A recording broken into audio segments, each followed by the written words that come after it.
Welcome, everybody, to the new episode of Backwards Compatible. I am your overlord, and with me I have John. Well, we're not actually starting, but John, hi. What the hell? It's episode 10, motherfuckers. We're doing it different up in here. There's no better way to do it. We're still waiting for Jared. Chris is going to be sitting out this episode, but we also have fan, audience, participant, guy who constantly floods the Q&A chat. We've got Andrew Rudder. Hi, nice to have you here for episode 10. Thanks for having me on the show. Our pleasure. Overlord. Do we even address him as Randy, or do we address him as Overlord? Depends. I mean, I'm afraid to talk shit about Gunvolt now because I think Randy's gonna shoot me with laser eyes. Damn right I'm gonna. Otherwise, I could show you... It's Jared! Jared, you've made it! I've waited all this time. Is that Hatsune Miku? No, it is not. It is me, Hatsune the Miku beautiful is a princess. property of Sega Inc., so no. But It's a licensed property, but actually her own little company going on. fair enough. She's a brand unto herself. A brand unto herself, where we can just open source. Open source. Alright, everybody's here. Should we get this party started? Because it's going to be a long-ass night. I don't have a problem with that. Oh my god! Well, why don't we get... Something ominous just happened. This is fucked up and wrong. Greetings, everybody, and welcome to episode 10 of Backwards Compatible. We're a snazzy group of 4 peeps and 1 beautiful magical girl with a passion for nerdy things like video games, comics, anime, and the whole works. Last week we did states, so this time let's do Robot Masters. Contrary to how I look now, my name is Randy Thompson, and I'm the Aquaman of this podcast, but you can call me Handsome Guy, which is actually a line from Aquaman from Mega Man 8. So, but I figure most people won't get that, but that's fine. I'm Jonathan Higgins, the Starman of this podcast, because I'm out of this world, and sometimes I make people feel invincible. I think uncomfortable would be a better word. Amen! Wow. I'm Jared Zahowski, and I have no idea what you guys are talking about. Jared Syhowski is the proto-man of this podcast because he came first. He was the bad guy in Mega Man 5, but he's DLC all along.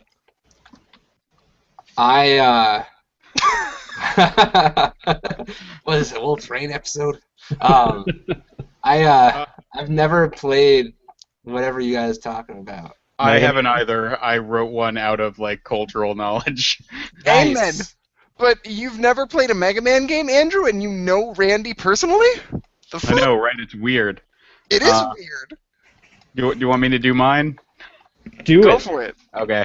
I'm Andrew Rudder, and I'm the splash woman of this podcast because I represent change and will upset people who dislike fun. You get applause. Oh, that's I have to change the window. The dog is super distracting. I don't know how anyone's going to watch this. I know. They're going to be watching, obviously, The Star.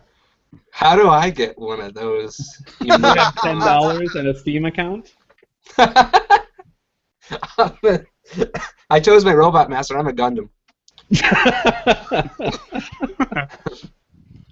That's fair. But yes, things are different now. I've gone through some reconstructive surgery, obviously. But this is like anime in real life. This is insane. This is gonna be the best or the worst fucking show ever. To at least address it, it's a program called Face Rig. You can get it on Steam. It comes out in December, but if you buy it now, you get to be part of the open beta thing. So. Are you on fucking Face Rig's payroll with this shit? Doing it live? No. I have it too. I decided not to turn it on. I just Thank love the you, fact Andrew, that on behalf of everyone. no, this is like better than anything else. I like the fact that your paws are like You're crossing your paws. That's really cool. I'm a very fancy man with a very classy Where the demeanor. fuck is the Rocket Raccoon? This is like that. This is just like I'm that. sure that'll be program- around. This is like that program that the Tekken team is working on, isn't it? Uh, Yeah. Oh I don't God! know. Let's not say we did, but we'll bring that up later. People freaking about the Tekken team just need to calm down, understand that VR schoolgirls is the future. Mhm. My Asuna and my Kiritos, those are all coming real. Randy, let's continue. Let's do it. Well, I'm very happy to have all of you guys here, as well as all the people that are watching. Whether you're watching live, if you're tuning in later, thank you so much for joining us.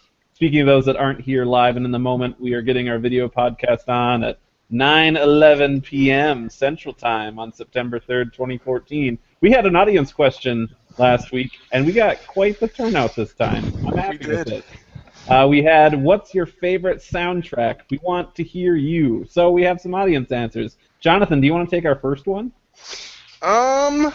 We have listener Eric that says, tough choice between Chrono Trigger and Chrono Cross. I feel like Chrono Cross is going to be a recurring theme of this here answer.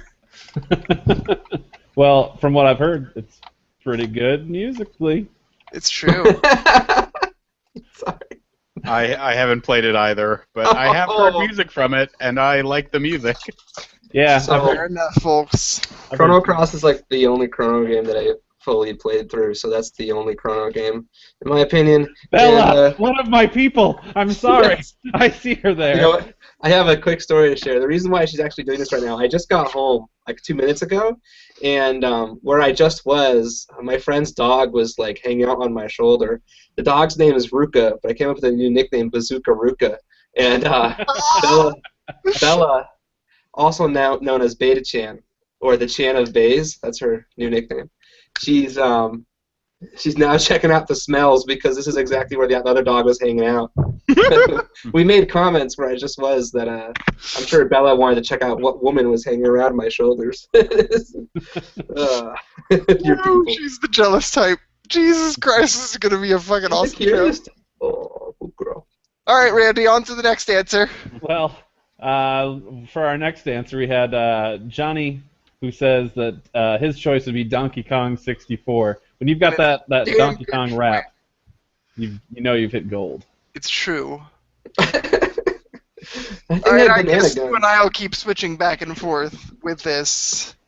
Longtime listener Jason says, there are so many awesome soundtracks, but the ones that have made the biggest impression on me are the Persona 4 Golden and the Persona 3 soundtracks. They're just awesome, and I get so excited when one of them comes up on my shuffled playlist in the car.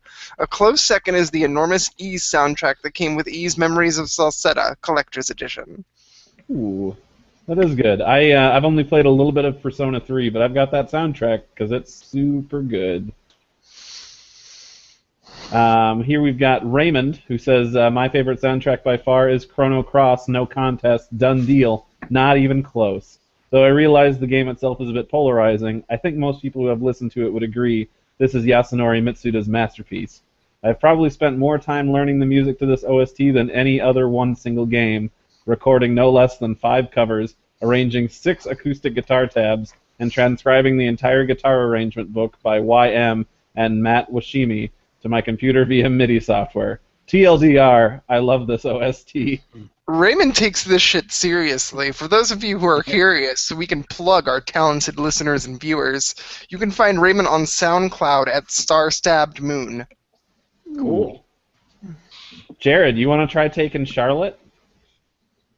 Charlotte says that her favorite OST would be from The World Ends With You, which I actually haven't heard that one, but I know you guys have. It's actually it's pretty great. Like I totally understand that one as somebody's top. I totally, like, Charlotte and Chris and possibly Randy are going to hate me for what I have to say about The World Ends With You, but that soundtrack is phenomenal. Was that done by Shimamura, or is that done by somebody else? It was done by a lot of people, if I'm not mistaken, because there were all sorts of, like, musical, actual stuff. All kinds of raps and There's a Yeah. lot of weird stuff in that soundtrack. Yeah. Very weird indeed. Not the normal JRPG tune, I would say. Andrew, do you want to take Brad? Brad Sure. Williams?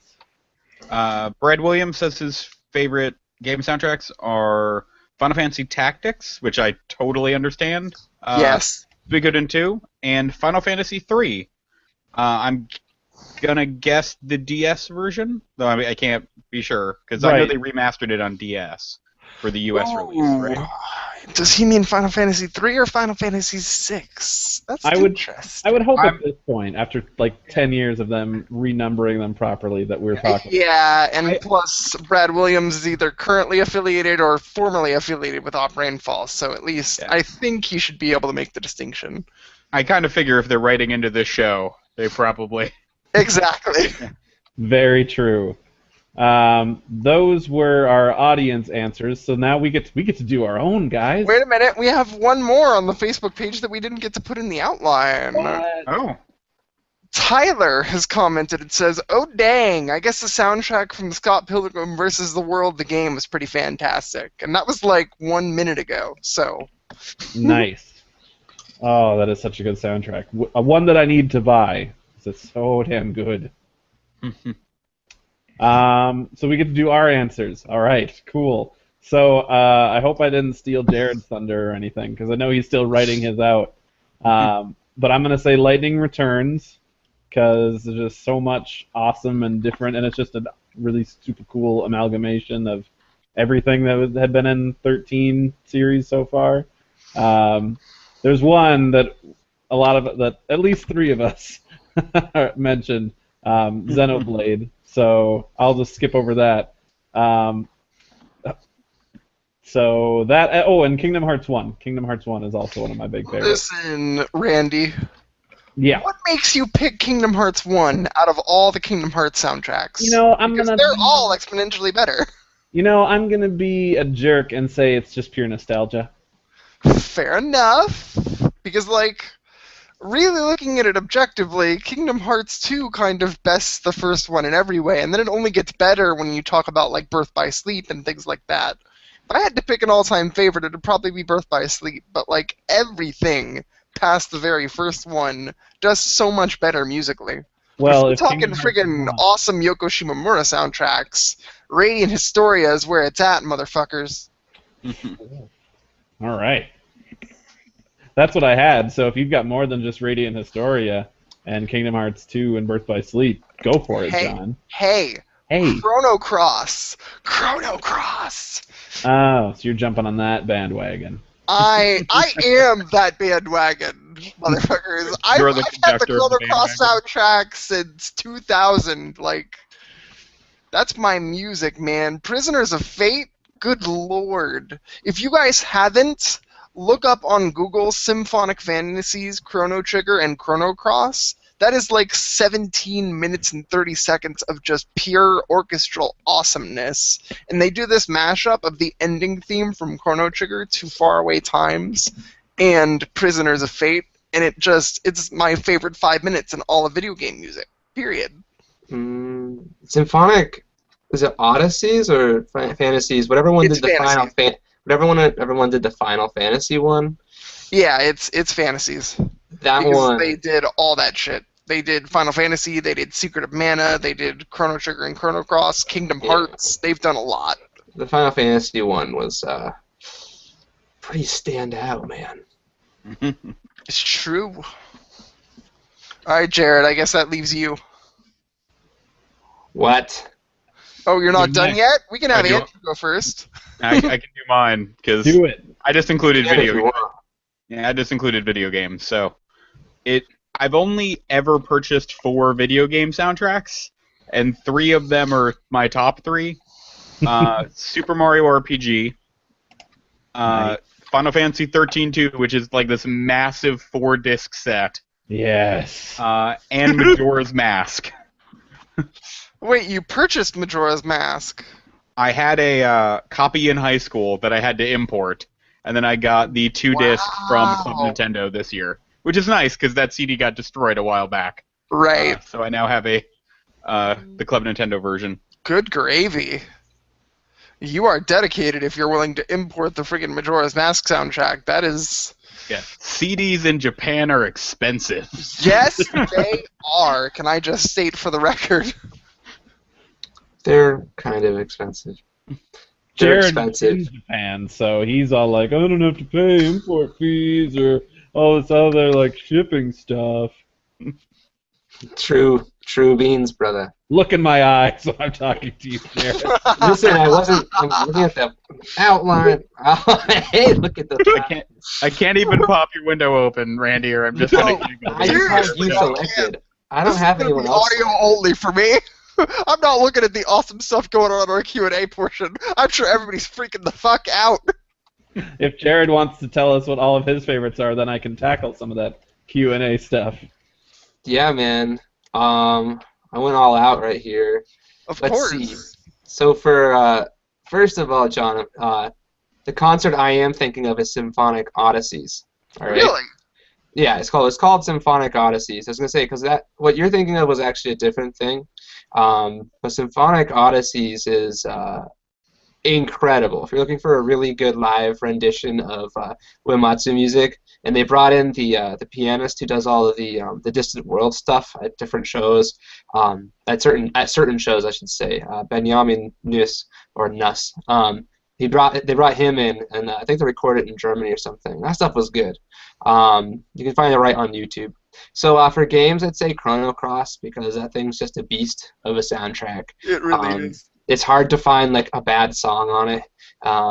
Everything just is really great while you play, and then the soundtrack. And I've shared my soundtrack story before, but I sold my Chrono Cross OST, the one that was printed by DigiCube, at the time, and I still regret it. It's one of the only things I kind of regret in my geek fandom up till today. For Final Fantasy music, I chose the soundtracks for 8 and 9. Actually, so Randy and I had a discussion recently about like the music for 8 and like why what the music kind of did for the game, and like why 8 kind of stands out as like a different feel, and how it's so different from 7 and 9. And one of the things that sets it apart was the music a little bit. So it has this really great tone to the world.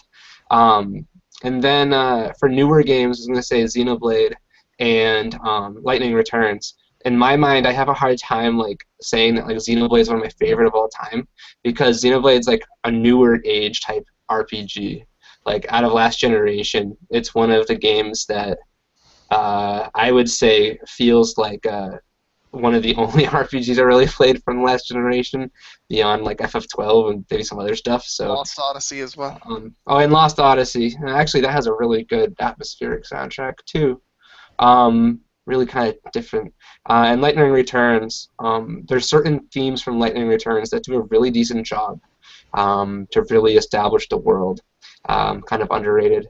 And then, so in movies and films, I chose, there's only been a couple soundtracks I've ever really purchased or gotten into, and the big one for me was Lord of the Rings, especially the Wraiths theme, the Ring Wraiths theme, because that's like it's like an antagonistic approach of music within the first soundtrack. I feel like the Fellowship of the Ring holds up much more over the Two Towers and Return of the King soundtracks. Even though like they had some standout tracks in both the second and third films, the first one definitely stands out to the point where the Wraith theme actually makes an appearance in The Hobbit, which is hilariously weird and makes like no sense beyond it's kind of taking the theme of being a bad guy theme. But when that thing played in this theater I was in, it's like this big huge speakers, and they just started like screaming out that theme. I just had a weird fanboy moment you weren't expecting, because you don't expect it, that you don't expect to hear that music. So yeah. Not in the freaking Hobbit, you don't. No, and it's actually done really well. It's like 10 Seconds of Glory that apparently never made it on the soundtrack, so that was sad, from what I've heard.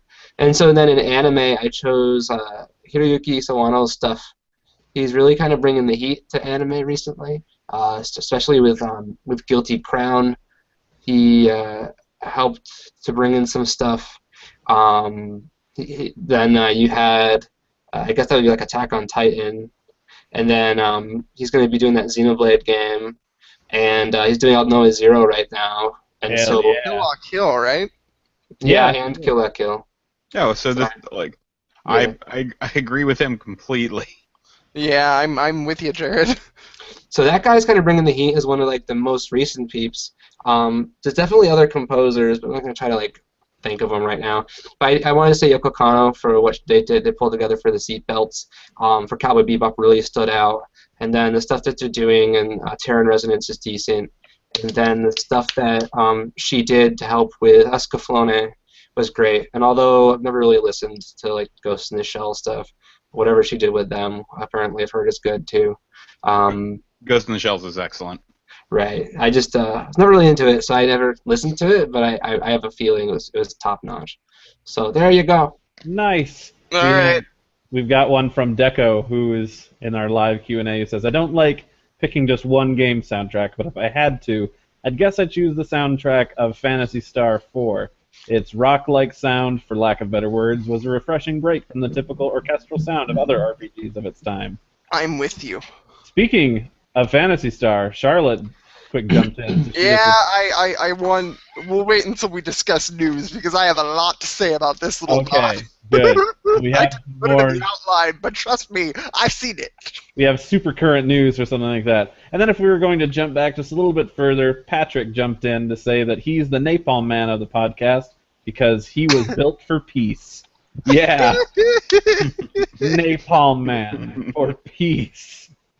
Oh, Peace. For peace. Oh my god, it's the freaking dog again. I can't. Speaking of which, Deco says, who the hell is that? Human? And before I was a lady. So he asks, is this the first ever live streamed sex change? Patrick let me know that Princess Randy is making me feel feelings I never knew I could feel. Anything's possible, guys. Anything is possible. With technology nowadays, you can do anything. I could be a Disney princess that's... Oh my god, I want Oh this my- software. That looks like. Okay, hold on. That I just- looks like the mage from Final Fantasy X. It really. Oh my god, it is. But like older and more haggard. Yeah, Holy whose shit. name I don't know. Like that's Google there. it. Now- Google it, 30 years. Oh my There you god.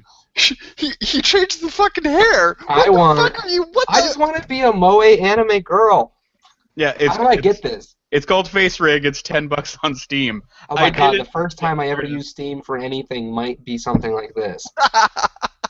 Oh my god, there she is. I would Oh, appreciate and they're Jared they're- Coon. Randy Chan! Randy! Oni-chan! Oh dear God, no. This just took a weird. This took a weird turn. For all of our Anytime. first-time listeners or viewers, I'm so sorry. Oh my god, now you're like beautiful. It's just like a marriage. I want to marry that avatar. Look how real those teeth, I the don't teeth know. are. I don't know. Her I'm- eyes are so big and staring at my soul. Like the crazy eyes make me worry she's gonna like drop a rabbit into a pot. Look at the flowers in that hair. Yeah. Can you just shake your head back and forth? I want to see your hair flow. Live tears. Hey! No.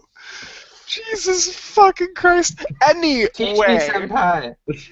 let's Yes, talk some news. let's do that. All right. Miku.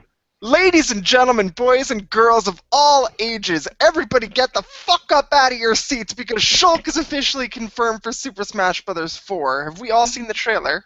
Shulk was confirmed about 3 or 4 months ago.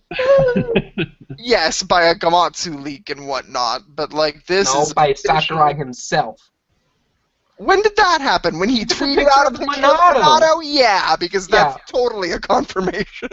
It was That's like a year ago. confirmation. That's Oh, good enough like- for me. Sakurai seems like one of those people who would troll Twitter just to see the reactions No, to characters. exactly, and that's precisely what I thought that he was doing. I thought that there would maybe be a Xenoblade Chronicles stage in the game because it's all like Oh God, Wii the or wolf. Wii games, and then I'm not even looking at the screen anymore. I can't do it. So I was talking to my friend tonight. We were talking about Brawl and like how like, we think that every character had a stage after them except for Rob.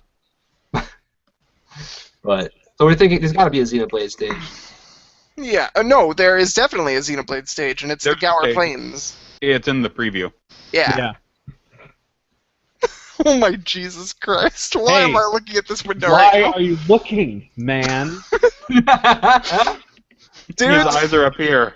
that isn't the only piece Oh god. of Xenoblade news, which, by the way, I assume all four of us have seen the trailer and we love it, and it's definitely Shulk time, and Rhine time is Look, over.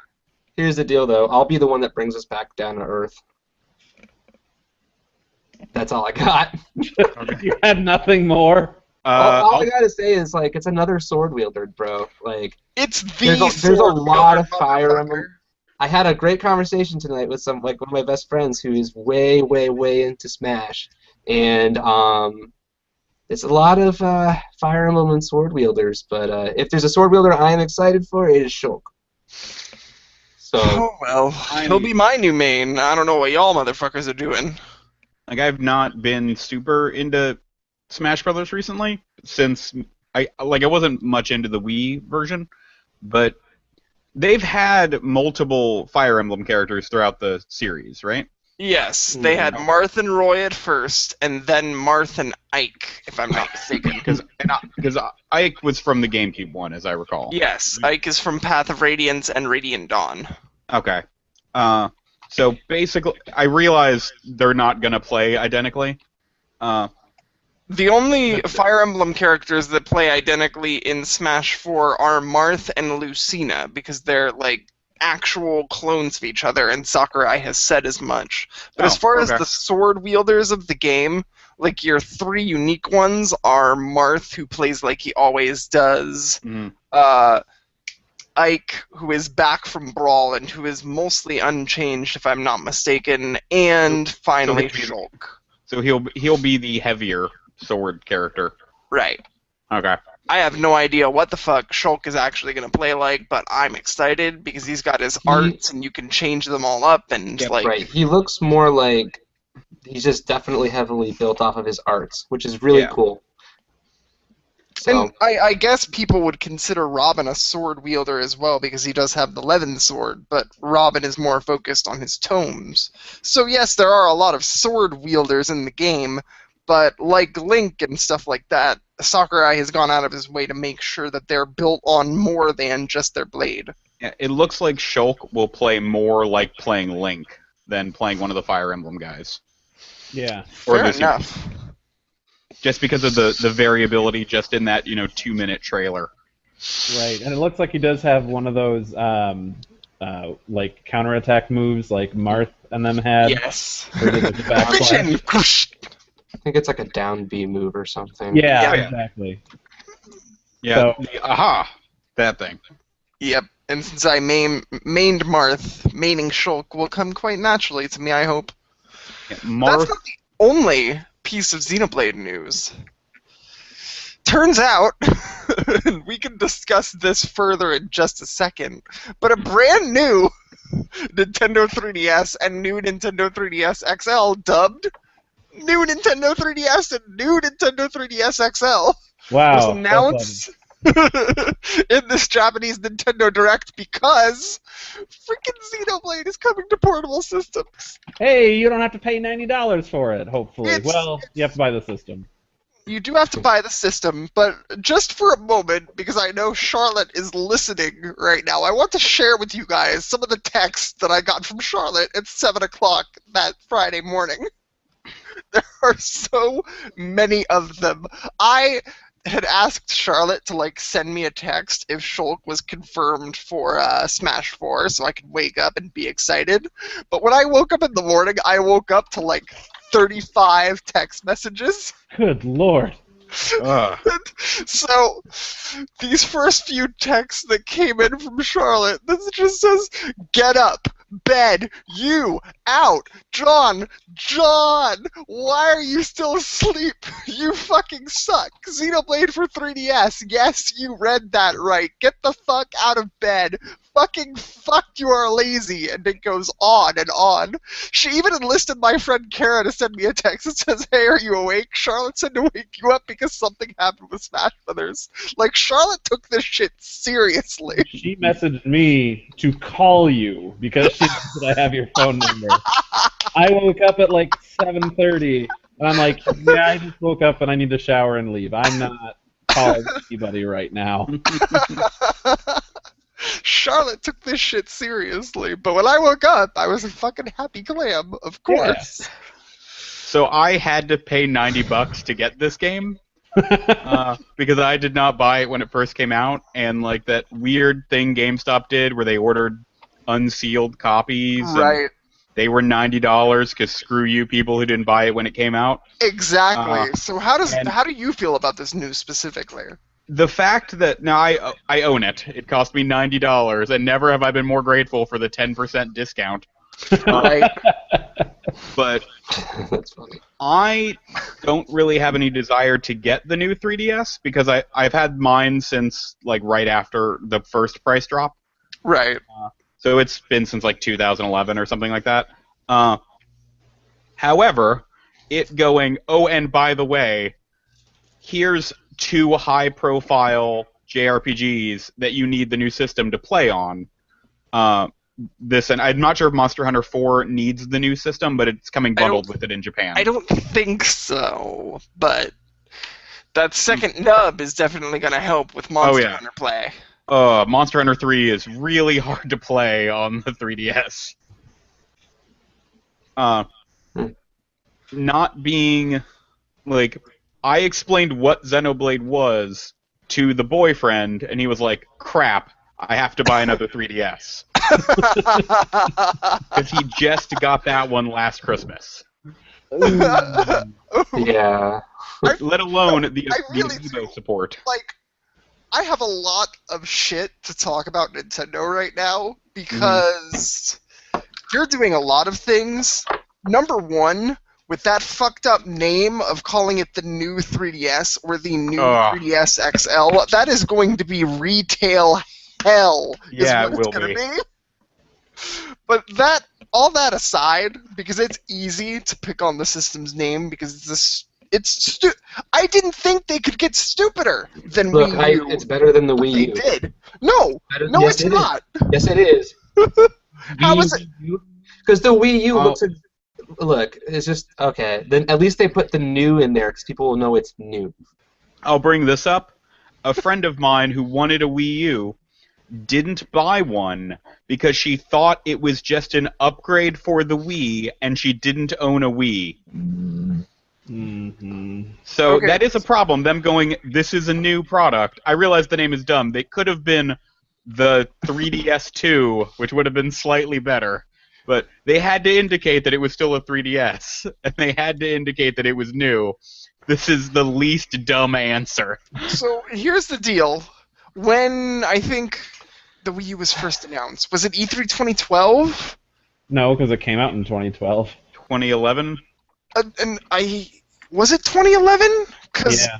Wasn't That's it? when they showed it, and they're like, Oh, fair enough. That's you right. all know That's about right. it. Here it is. Yeah. So they announced it in E3 2011, and I genuinely did, for a good 20 minutes, think that it was just a tablet-based upgrade for the Wii, and I'm like, what the fuck?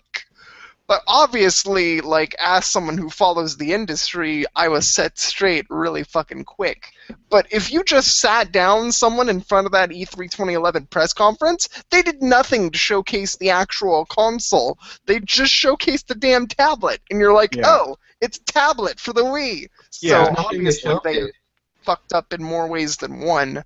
But here's what I think. So they've got the 2DS and the 3DS. Why the fuck didn't they call this thing the 4DS? Like, it's Because one it step up 3? Doesn't transcend time, as far as I know. So you can't call it the 4DS. I don't know. My brain immediately went, that's awesome. I would buy that. See? Anyway. And it can transcend time. It has a clock in it. Oh. Name inconsistencies and garbage aside, you are splitting your user base that is just now starting to adopt this system. Smash Brothers is on the eve of coming out, and you're gonna fucking get a brand new system to play Smash Brothers on and shit? And it's still... And Xenoblade's coming, and Monster Hunter's bundled with it, and like, what the fuck is going on with Nintendo right now? What are they doing? What are they doing? I honestly think what happened is with the Amiibos, This is like their big answer to Skylanders. That they're going, all right, Oh, yeah. these need to work in both versions of Smash. How do we fix it? Yeah, And the way it's- Skylanders did it was this really cumbersome portal that you had oh to shit, use. he's got one, don't you? I don't anymore. I'll talk about them when we talk about amiibos, but they had to figure out how to counter that, and they're like, all right, the cheapest way to do it would just be to revamp the system rather than manufacture all of these external readers. And especially since people have been clamoring for a 3DS with a second stick. Yeah, since they made an accessory for the original one anyway. They didn't even put a fucking second stick on it. It's a little itty bitty fucking nub. Well, you get more shoulder buttons. Are you Look, happy? The have itty shoulder bitty buttons. shitty fucking nub. You got No, the that- shoulder buttons, you have to deal with the nipple. Yeah. We have this computer. We have 2 or 3 computers at work that have like a mouse nub on it, and it's so funny when you see people who are new trying to use it. Like, I can't do this, and then I just put my finger on it. I'm like navigating all around the screen, and like you can get used to it. I'm People from the will be past, fine. I know how to do this. Yeah, you'll be fine. Oh god. Deco Like they says- fucking go ahead, Randy. Sure. Deco says new Nintendo 3DS is just as bad as Super Smash Bros. For Wii U and Super Smash Yep, Bros. that's for pretty freaking dumb. 3DS. Yeah, Who that the is pretty hell- dumb. Who the hell appointed the boring corporate executive to name things? It's so dumb. They really are. It's A okay. boardroom decided the name for all of these things. It's okay though because it has motherfucking Xenoblade on it. So of Yeah, course fine. I'm gonna fucking buy it. Yeah, it's fine. They've already got you. Like, Which, by the way, this system is not region free. It is region locked. Well, that's good. my PS3 from 2007 is not region locked. I still have to import a fucking 3DS from Japan if I want to play Japanese exclusive games. I'm not Yes, going to because do that this there's time just around. So but- many consumers out there who are gonna go buy like Japanese games at like double the price. I just absolutely hate the stupid wording that companies, and then Iwata was the one that did this, like their answers to things. They're like, we hear that a lot of people dislike that it's region locked, and that's a bad thing for consumers, but we hope that they can see that they should be happy that we offer our things to so many regions. Like, that doesn't That's not- equate to anything. Those are unrelated. Yeah. Just, God damn it. I just want to play Geist Crusher. Y'all never fucking localized Dragon Quest VII. Y'all never fucking localized it, so I want to play it. So I'm gonna buy a brand new fucking system from Japan to do it. I just want to play the Inazuma 11 games, and only one has come out in the States and digital only. Oh, jeez. Dudes, imports. Yeah. No, just move to Japan. Your life will be so much better. I'm white. I can't do that. You didn't do it. I didn't Only- say it.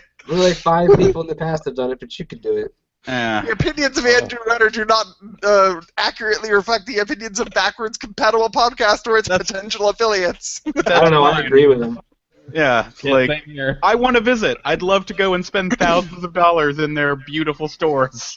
Let's go do it. Yes. I'm ready. I want to go Let's to a all of us, Pokemon all of Center. us, fucking. Dude, I want to go to a yes! Pokemon Center. God damn it! I live 3 hours from one, and it would be logistically better to go to Japan because the one in New York City doesn't have very good stuff. You know what? I guess I would agree with you that even like the small crappy one I went to in I don't know, Sendai or wherever we were, like that wasn't really that exciting. But apparently there's one in Tokyo that's a lot better. There's 2 massive ones in Tokyo that I would love to go to both just to say I did. Well, you just Yeah. missed that big Pokemon event, dude. You should have been there like last week or 2 weeks ago, or whatever. Telling you. Oh. Andrew, we're going. I don't know. It's gonna be before we die, but we're all right. going. We'll make a For holy real. pilgrimage. For reals. And like, I haven't seen your screen enough, but that's totes an awesome KFC Vulpix you got going on Oh, on yeah. your top shelf. I've got a KFC Vulpix and a Zoroark right next to it. Damn right, son. And there's Damn like right. 3 or 4 Pokemon plush floating around here somewhere. And I know I've got like No a plushes. bunch of the tiny statues that they did a couple years ago. I also have, this just came in today, the Pokemon Ruby and Sapphire manga. Ah, see, you and I are gonna have a conversation about the Pokemon mangas when the time comes. Awesome, But because I just got the third arc in. That's for later. First on. backwards compatible offshoot podcast all about Pokemon. We could just spend an hour talking about manga, no problem. Great. Go Andrew do and it. I just break off from the sect, and there's like a 3-hour-long Pokemon conversation because I finally have someone I can relate to on this motherfucking show. You have probably clips, man. It definitely doesn't help that like I probably read more manga than the 4 of you combined. Fair enough. It's just like, let's compare the different Pokemon manga, of which I have several. Alright, so let's talk about Amiibos, because they Okay. did announce the price points and beginning models for those. If I'm not mistaken, off the top of my head, that's Link, Mario, Samus, Princess Peach, Marth eventually, Pikachu, Yoshi. Am I missing any? Wii Fit Trainer. Oh shit, that's right. Yeah, there's 12 in the base set. I actually have the list up because I was going to pre-order them today. All 12? Fuck. I'll explain in a second. It's Peach, Donkey Kong, Fox, Kirby, Link, Mario, Marth, Pikachu, Samus, Male Villager, Wii Fit Trainer, Yoshi.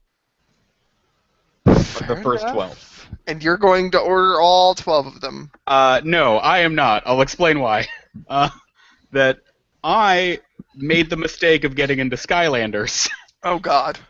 several years ago, and I had like 80 to 90 of the damn things. Holy Before shit. before the spell was broken, and I sold/gave them to several friends. So these Amiibo things were announced, and I was like, oh god, they're Nintendo Skylanders. I am going to go broke. And then I found out, and I didn't know this before today, what my boyfriend's favorite game was, which is Smash Brothers. Yeah. So I was like, Yeah. Good on you, sir. yeah. So you're done roped him in. What happens if y'all break up, though? This relationship better be built to last. He's gonna have a lot of Amiibos because I only wanted one of them, and I was like, I don't. They're Skylanders. It means if I buy one, I'm gonna buy all of them. And he said, you have Prime, pre-order them. Make sure we have all 12. And I'm like, holy shit. Okay. because that's What do you even do with the Amiibo? Huh? The Amiibos, their specific features aren't necessarily outlined yet beyond the brief mention they got during the digital event during E3. In Smash Brothers specifically, you can use Amiibos to call in fighters in the middle of battle in the Wii U version of the game so far. Is that something I really want to be doing while I have both my hands on a controller? I mean, I'm guessing it'll be similar to how the Skylanders worked, which is like on the Skylanders is a portal. The Wii U, it's built in. right. You drop them on, it downloads them into the game. You can pop them off at any time, and if the figure is moved, the communication is interrupted, essentially, and you can just pop them in and out of the game. Right, so what you'd end up doing in the case of Smash Brothers probably is before your battle begins, you would use your GameCube controller adapter, and that would obviously be your controller, and your gamepad would sit on the ground next to you with your Mario Amiibo on top of it. We need to make our own Amiibo commercials before Nintendo does it, and have like our statues of our favorite characters on our Wii U gamepads, and be like, and like place them down, and then like thunderbolts come down into the game, and there's our characters. You have just described the Skylanders commercial. I know. Now, I mean, but we're gonna be adults, not children. Yeah, not 10-year-olds. We're gonna be grown-ass men doing this, because that's who's gonna buy these. No, it really fucking is going to be grown-ass men that buy the first few batches. I don't know. Some of these will sell to kids. The Wii Fit trainer, yeah, Pikachu, Link, Mario. No child is going to buy the Wii Fit trainer. Damn right. I have pre-ordered 3, and only 3, and it's because I feel like these specific characters are going to be used in more than one game. For example, Yoshi will be used in Smash Brothers and Yoshi's Woolly World when the time comes, so I assume I will get some use out of this little $12 figure. Pikachu goes without fucking saying. Any Pokemon game that comes out on the damn Wii U is going to use this. Yeah, I really think Amiibo. that And the Link. Amiibo stuff. Amazon has 5 games listed that they're going to work with. Ooh, what are they? Go ahead and list them for the people that don't know. Slash right. me. Smash Bros. For the Wii U. Mario Kart 8. Mario Party 10. Yoshi's Woolly World, and Captain Toad Treasure Tracker. Fair enough.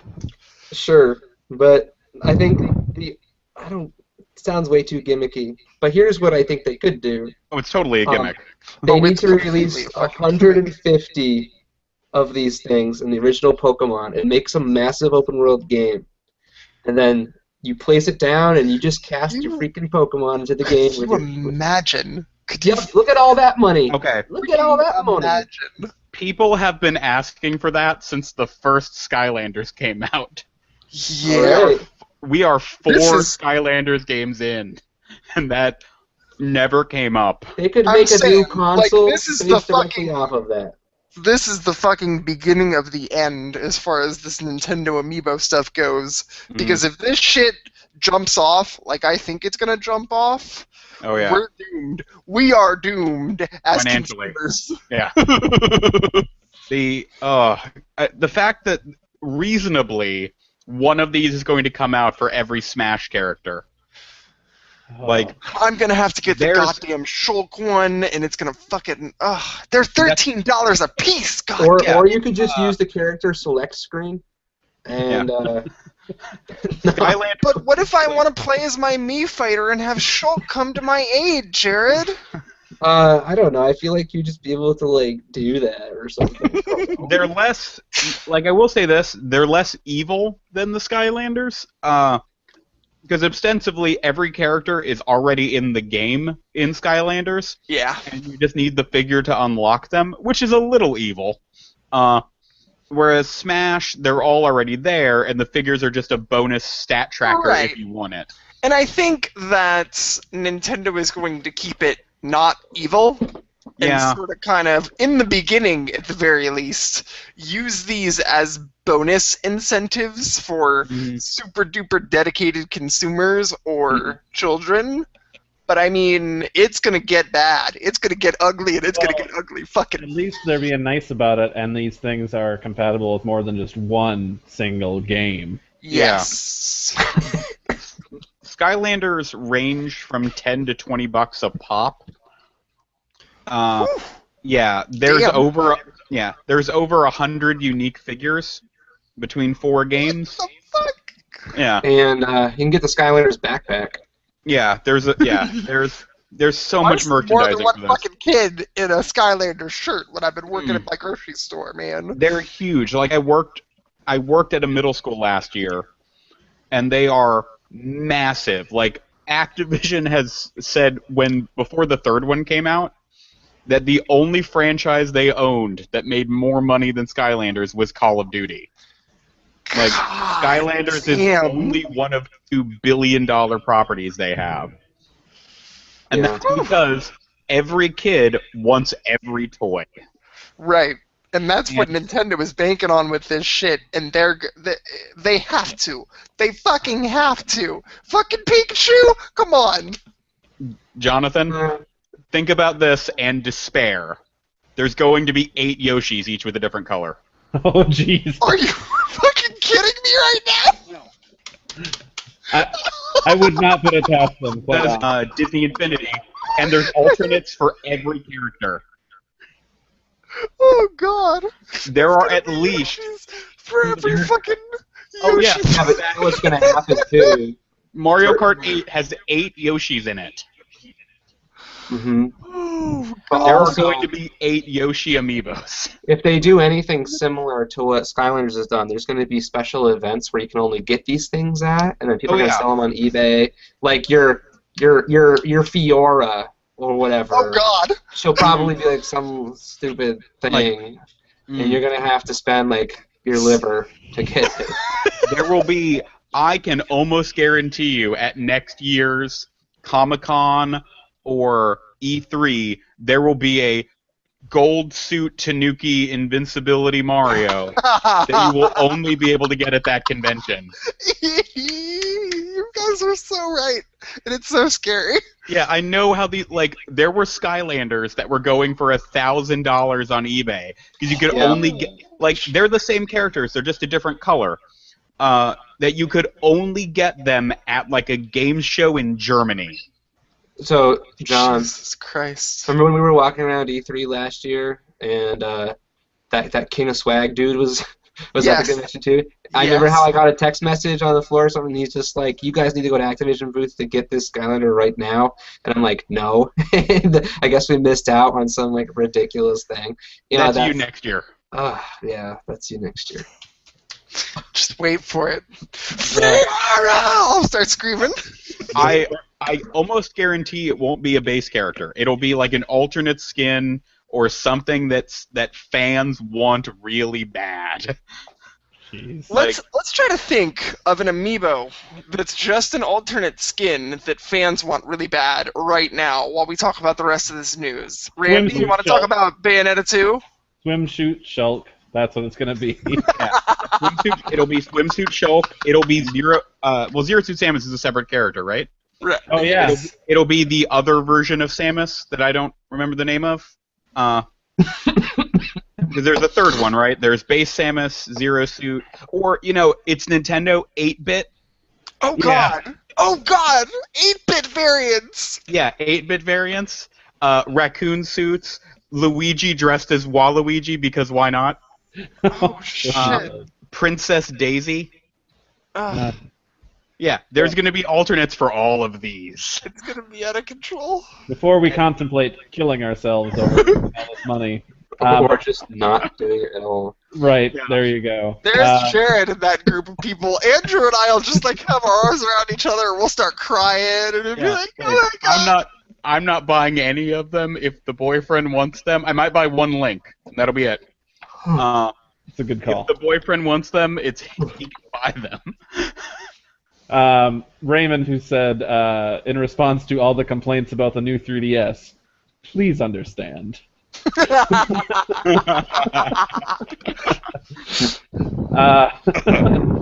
Sorry, I'm choking on a baguette. Deco says Activision will steal your soul and feed it to Diablo, presumably because of all of these amiibo.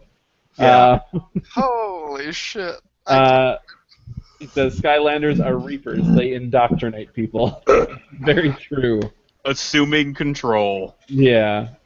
He also had a really horrifying thing to bring up, which says, one good thing to come of Capcom's neglect of Mega Man is they'll never make a new installment of Mega Man Battle Network and Star Force, or a sequel series where the player must scan expensive real-life battle chips or whatever to play. Oh. Damn right. He also has some good advice, something that he's going to do, and probably not the bad way to go about it. I'm going to wait until the 3DS line becomes obsolete, then buy my favorite model from eBay or whatever. There you go. Smart man. Oh, Patrick says you would want Justin Bailey Samus, which is that one where it's just like a bikini or like a tank top and shorts or whatever the hell. Yeah. So. God. Bayonetta 2 is official Bayonetta 2. release date. Bayonetta It's October 24th. And we're getting a direct this week all about Bayonetta 2. We're getting a direct tomorrow, motherfuckers. Yeah. I'm excited. Tomorrow at 6 o'clock on the East Coast, and I'm going to miss it because I've got work. It will be 7 o'clock here, right? Let's see, 6 on the East Coast. Is 5 5 your your time. I will be home in time for this shit, I swear. So, Well then, Randy, you're going to make it work. And, like, I'm not I'm obviously going to be there day one because it has Bayonetta 1 and I can play Yeah. them both. I wasn't going to be gung-ho on this unless I could play them both because I'd be missing out on the first one. But now that they're including Bayonetta 1, I'm day one. Like, give me a franchise that I can get into and I'll get into it for reals. But Fantasy Life is also coming out on October 24th, and I feel like Who cares? these two things are completely different beasts. Fantasy Life is from level 5 and is like a Final Fantasy kind of game where you like Oh pick yeah, your career path and that's that game I might get. yes, Jared would be very interested in Fantasy Life, but Yeah, like it's one of the only I don't games. know what it is with Nintendo and like releasing two games simultaneously on the same goddamn day. They did it with Yoshi's New Island and Mario Party Island Tour. They did it with freaking Link Between Worlds and Super Mario 3D World, but they can't do it with Smash Brothers. Smash Brothers United States release has to be fucking 3 weeks after Japan because Hyrule Warriors comes out 2 days after it. I don't get it. I really don't get it. It's just what we get, man. Because that's Well- what my September is going to look like. Midway through September, like the 14th through the 18th, I'm going to be having an import copy of Smash Brothers and the English copy of Hyrule Warriors. So I'm going to be busy. Well, at least they've gotten to the point that Pokemon games are worldwide simultaneous. So I am happy about that. That Omega Ruby and Alpha Sapphire, is that right? Yes. Yes. That those are simultaneous worldwide release, just like X and Y were. So at least we have that. It's true. You don't have But to Randy, import we're obviously Pokemon super 6 months duper in advance. excited for Bayonetta 2. Damn right. And there's a whole lot of other people that are going to be, especially after this direct tomorrow. Because they're going to reveal new information and collector's editions. And I'm like, I gotta have it! Alright, should we move on to the news that makes my fucking head spin? You better do it, man. I'm prepared for a Jonathan rant. You guys remember I enjoy your Fuck, I can't even start it right. I'm that angry. Do you guys remember Bravely Default? Yeah, didn't it sell really well after they thought, nah, Yes. we don't want to You look remember its commercial success? How it was in the top 10 of the goddamn NPD numbers and it sold well? Didn't it break 1 million copies? It did. That's because it was like really decent, interesting game. It broke 1 million copies. Mm. And yet, Square Enix is considering localizing Dragon Quest VII for the 3DS, but won't because it isn't sure that it's gonna make money. Because JRPGs don't make money when they're localized, like Bravely Default that made money. Yeah, but I don't know. You guys are like the only man. people I know who want that game. Dragon Quest IX made money. Dragon Quest Rocket Slime and the other games out there from like spin-off shots, they made money. There's an audience for these motherfucking games. Why not cater to it? For God's sake, Fire Emblem made fucking money. I think Why don't you just go make a campaign? There you go. Operation So- 7, motherfuckers. From a former Brainfall co-owner, it's Operation 7, announced tonight Oh at God! 3 p.m. East Coast time. Is this I'm real making the life? Facebook page right now. Oh my God! No way. Not yet, Oh. anyway. April Fools! I'm not super surprised that they don't think it would make money, just because they don't seem to ever talk to any fans in the United States. My God. The fact that Bravely Default, which was a traditional JRPG made by Square Enix, and Nintendo had to pay for it, is insane. I'm with you, because Square Enix, like, I don't even. God. I don't know how they determine what does not come out outside Japan, but the fact that Final Fantasy is arguably the largest, I don't know sales numbers, at least the most recognized JRPG series in the world, Yes. and there's still a 6-month delay between Japanese and US release, that like Lightning Returns came out in March in the U.S. and was out November the previous year in Japan. The fact that they can't localize stuff at any speed. When did Kingdom Hearts 2.5 come out in Japan? It hasn't come out yet, but Okay.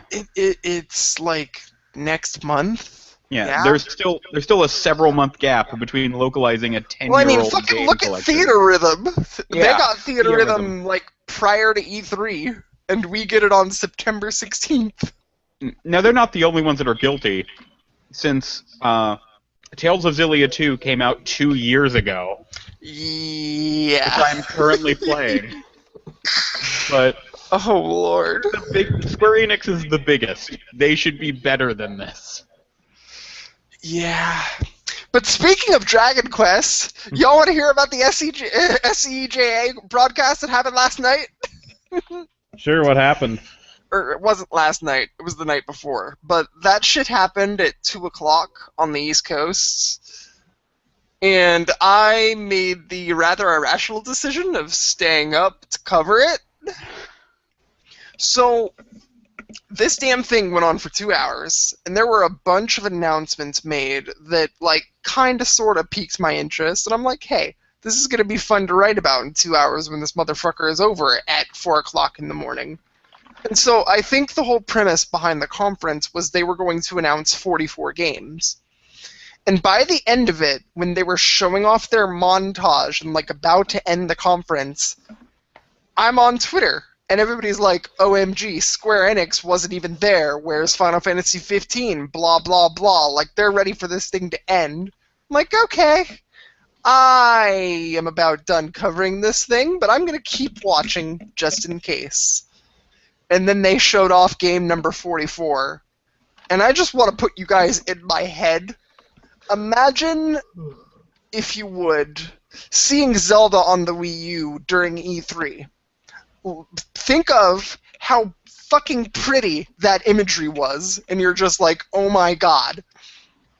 So you see footage like that in front of you, but you see Toriyama artwork, and you hear in your eardrums the recognizable Dragon Quest theme.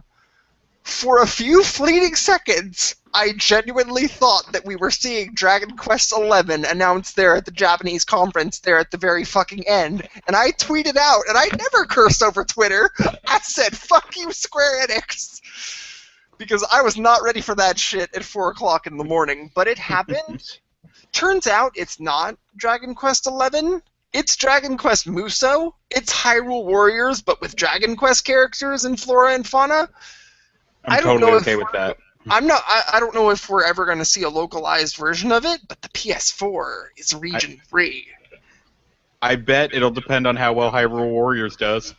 Well, Fair enough. we did get both One Piece Pirate Warriors. Granted, they were digital release only, but hey, That's true. probably get something like that. We got the JoJo's Bizarre Adventure fighting game. Yeah. If that comes out in the US, anything will. Yeah, I mean, like, it's different because it's not Nintendo and it's not the 3DS. They're obviously going to look at the successful PlayStation 4 user base in the United States and be like, maybe we should do this. But holy fuck, guys, I don't know if you guys have seen that trailer, but it was so goddamn pretty. It was so pretty that I thought we were looking at Dragon Quest XI and I was about to cry manly tears. I'm like, we're never going to get this game ever. But no. 10 was an MMO, right? Yep. Yes. Okay, and it was like a Wii MMO or something? It's available on the 3DS, the Wii U, and like PC, and isn't it something else? No, it's now available on 3DS via streaming. Here's the thing. It started out as an exclusive agreement with Nintendo, and yes, I do know the entire history behind Dragon Quest X because I'm a fucking Dragon Quest nut. Because God That's damn fine. it, Nintendo isn't bringing me these games. So Dragon Quest X started out as an exclusive agreement with Nintendo. It was going to appear exclusively on Nintendo systems. So first of all, they released it on the Wii, and then it tanked on the Wii, and then they released it on the Wii U. And then it tanked on the Wii U. So, like, fuck. What do we do now? Let's put it on PC. And hey, Japanese love their portable systems and portable Dragon Quest. Let's put it on the 3DS too. It is tanked in all former fashion, if I'm not mistaken. I don't think the 3DS version is live yet, maybe? But I'm thinking it's tanked pretty universally across the fucking ground. So obviously, I don't think we're ever going to see a localized Dragon Quest X, and that just makes me sad. But Dragon Quest VII is a different beast. That's a fucking port. All it takes is the localization efforts to localize one single script, and these motherfuckers are too scared. They're too scared. Hashtag too scared. Fuck. The I can't. The only Dragon Quest game I've played is 9. Because that's the DS one, the most Yes. recent. Yes. Okay. Yes. Like I got so much enjoyment out of that I went, oh, I should play the others, and they apparently only printed them once. Even the other DS ones you can't get a hold of. Yes.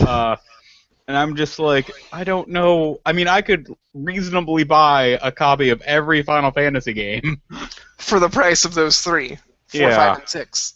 Yeah. It's ridiculous because like Square has, or Nintendo/Square has localized the Dragon Quest games that appeared on DS, but they were still very squeamish about it. It was almost like a GameStop exclusive type deal with Xenoblade Chronicles, and they sold reasonably, but they only had the one single print run, so yeah, that shit is very rare.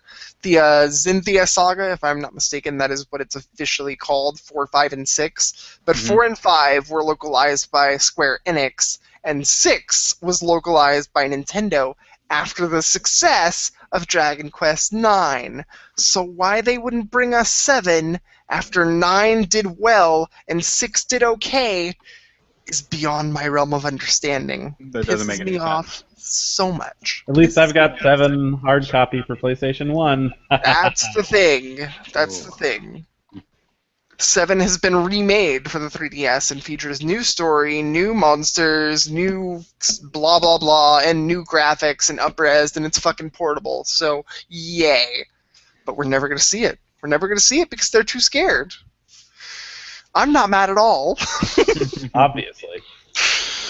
Let's move on to Sure. happy news. Randy! Well, I'm going to interrupt our happy news real quick to take care of some other Q&A stuff that we got going over there. Go for First off, we had Shockwave984 asking, what do you guys think of the Bayonetta anime? And I'm going to say, I have an acquired copy, but I haven't watched it yet because I got excited because Funimation announced not only do they have it to bring it over here, they also have the full game cast that returned to do it. So Nice. I'll be waiting until, what is it, next month, November, or something like that? They're going to be putting that out. I think it's next month because I think they wanted to get it out prior to 2 coming out.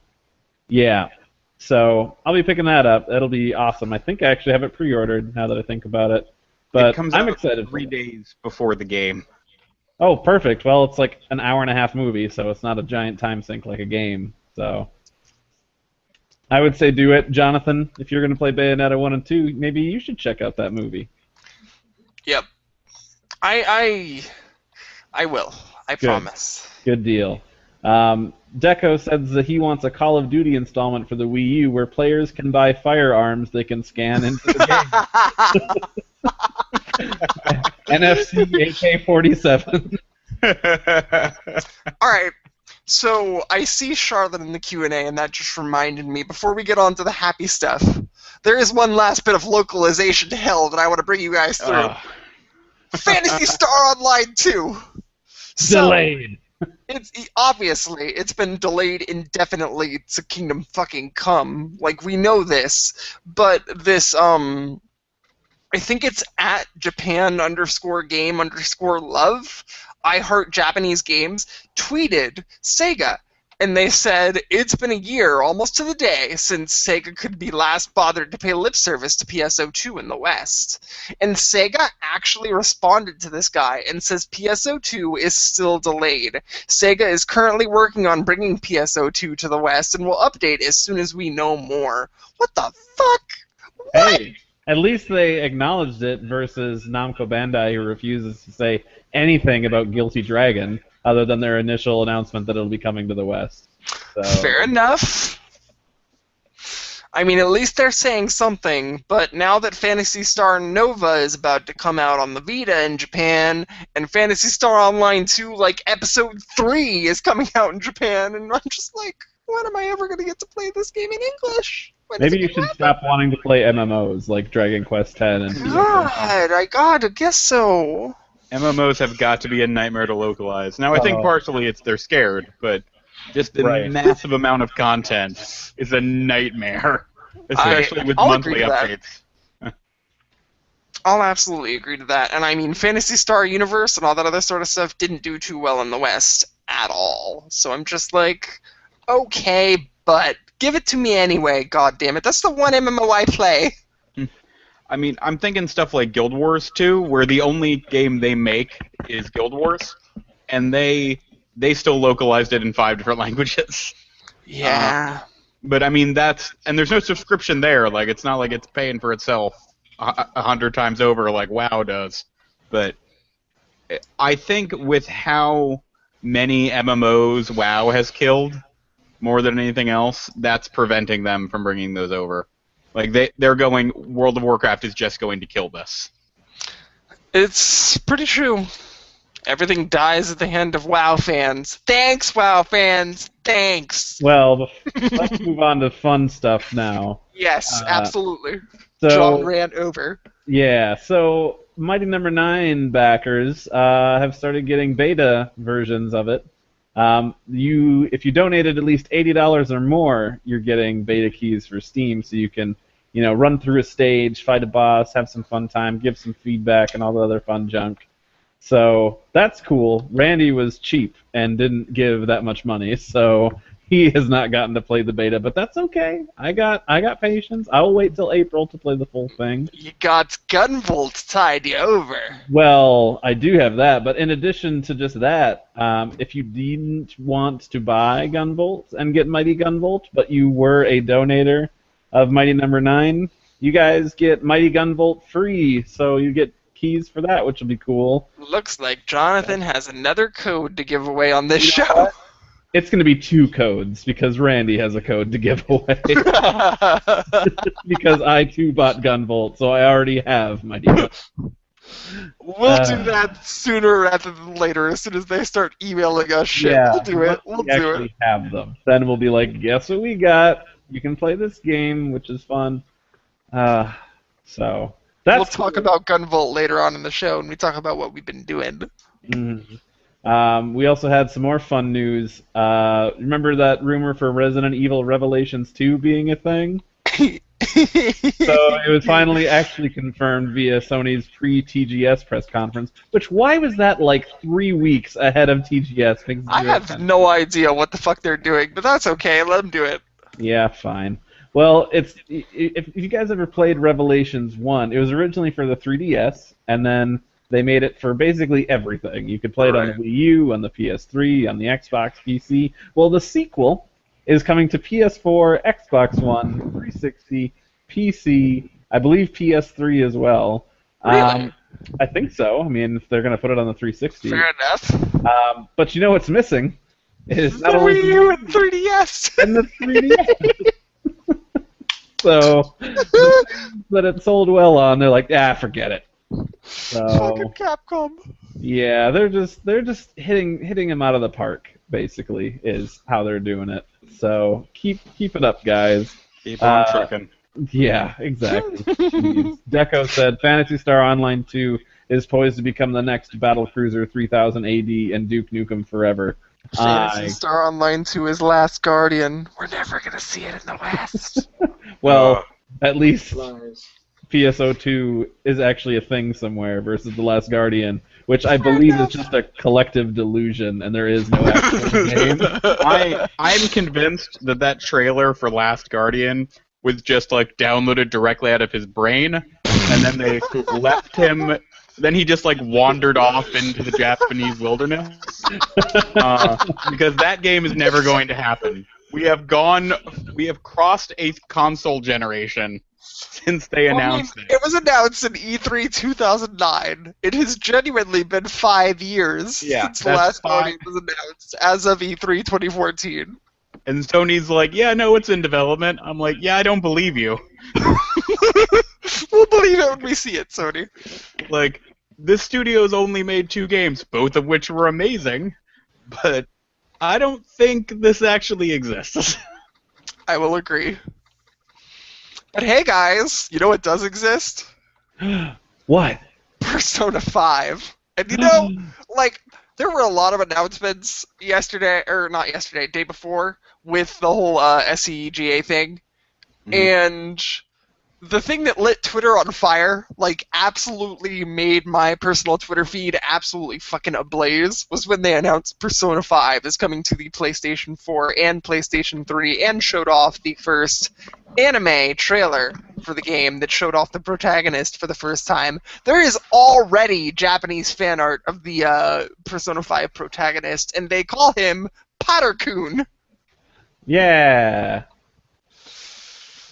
Everybody's excited for Persona 5. Yeah, and dude looks like Harry Potter. He's got the black hair and glasses, and he all smart and dreamy looking. I don't know if you guys have seen the trailer. I have. I mentioned Harry Potter, and Holly just comes running out of the fucking room. I'm talking about Persona 5. He Dejected. he looks like Harry Potter all grown up, and I think he's supposed to be in high school, but he still looks like Harry Potter in like that last movie. Yep, it's true. And I can't wait for it. I can't wait to get my goddamn Vita back and play through Persona 4 Golden. But I'm going to buy Persona 5 day one from a PlayStation 4. Just like I'm going to buy the freaking Ys games and whatever the fuck else came out of that goddamn announcements, all for 2015. 2015 is going to be freaking amazing. It's going to be a good year for movies, too, so it's going to be a big year all around. All right. I think that about covers us for news. Unless we do really want to talk about Senran Kagura on consoles and the Schoolgirl Virtual Reality Morpheus game coming from the team at Tekken. We'll save that for when Chris comes back, because I'm sure he's got plenty to say about that. Dude, there were some points during that night at like 2:45 in the morning when they're fucking showing off this Morpheus Japanese schoolgirl game, and they're like, "Oh, you move and she moves, and like you can nod your head and she responds to you and shit." And I'm like, "This is the Japanese portion of the conference." Fucking guy from Namco Bandai comes out in fucking a full suit of armor. I'm just like, this is the Japanese portion of the conference. I can't even. But before we wrap up news, any news come out of PAX Prime that y'all are excited about? Because I didn't see anything really. Yeah, I didn't see nothing. Diddly squat. So I guess we can move on to what we've been doing. Jared, you get to talk. Yay! Oh, fuck yeah. Holy shit. Hear the excitement and enthusiasm. Alright, guys, ready? Yeah. Yes. Alright, good. Keep you waiting for another 10 seconds here. Keeps typing on the outline. No, I'm done typing, I think. Let's see here. So, at Dunkin' Donuts, the new pumpkin mocha. That's another fucking thing. Let's see here. So I've been sick ever since last Monday or Tuesday, and I'm still feeling it a little bit. I'm still coughing, and my nose feels weird, and things still taste funny. So while I was sick, I really took like a day or two, and I just kind of chillaxed, and I lay down, and I picked up watching Lost again, and somehow I watched like probably half of season 2 in like one day, and I made it into season 3 because now I'm watching more of it, and all I can say is like the beginning of season 3 of Lost is like absolute crap, and it's really dumb, and it's pretty bad. Because they didn't know where they were going with it, I don't think. And then all of a sudden, episode 5 of season 3, they start referencing crap that doesn't even like matter until like season 5. So it's like they just start like putting in these references to things that don't really matter until way later, and it's really cool. Rewatching it at this point. So basically, so Andrew, did you watch Lost? I don't know anything about Lost Gosh, at all. I I'm need to bring sorry on for- my own guest who's watched Lost, and that person's going to be named Holly. Okay. That's fine. One day. You know I what? have a The lot. next time I'm not on the show, like, you can talk to Holly and get her on in my stead. Mm. I have very little to contribute television-wise besides anime and Doctor Who for the last So- couple weeks. So I have to. It's really great because like my two of my close friends that I can actually like hang out with are in this area of Massachusetts quite frequently. They've been watching Lost, so they're like in season 4, and so they're partly the reason why I'm watching Lost. And then Patrick Klepek from Giant Bomb and Max Temkin, I think his name is, from Cards Against Humanity. They've been doing this podcast called Rewatch Podcast, so they've been talking about it. And they have the spoiler chat feature after each episode, basically, where they talk about really cool theories that were happening at the time. And it's just really cool to relive the experience. So that's why I got back into it. But it's really interesting to see how certain parts of Lost really suck. And there's parts that are pretty decent, too. But it's got a lot of appeal for people who like geeky stuff. Not just because there's like random Star Wars references or random small little geek references, but it just has like a lot of I guess like when the show was being made, ABC didn't want it to be too like out there. They wanted it to be kind of grounded. But totally the writers of Lost, like over time, they just threw in the craziest, dumbest stuff that would appeal to like people who are really into like science fiction and a little bit of fantasy. But half the time they had to tone it down, so that's why it appealed to so many people, because it wasn't totally out there. But so there's that. I've been watching Lost, binging on it a little bit, so anime I've been watching recently have been I was able to watch today's episode and last week's episode of Free, so that was pretty good.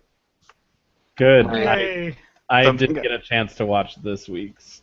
That's fine. Finally, like the episode for like Sosuke happens, so like that's good. But last week's episode was really full of feels. I got this text. God, yes. I got this text at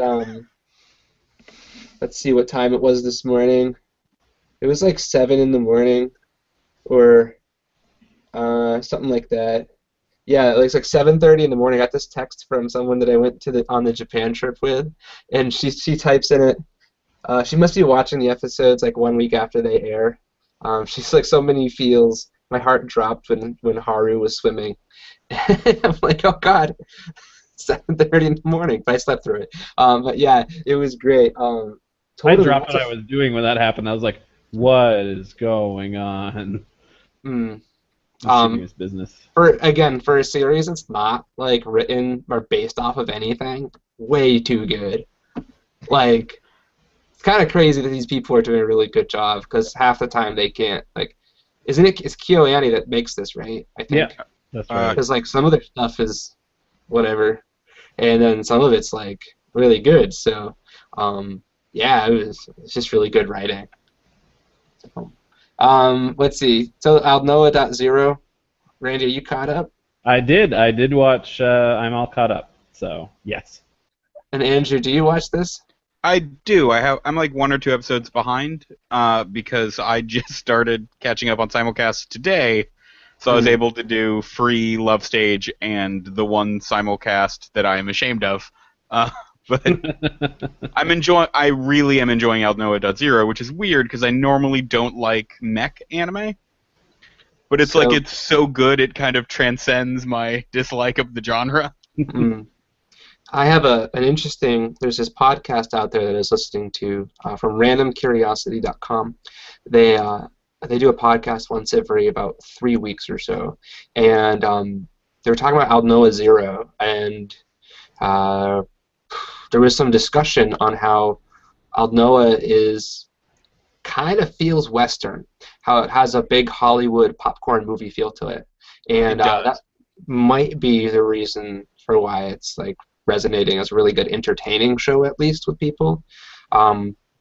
And in the most recent episode, there was a really interesting reference from oh god, what's his name? I just had his name. The main character's Inaho, his sister.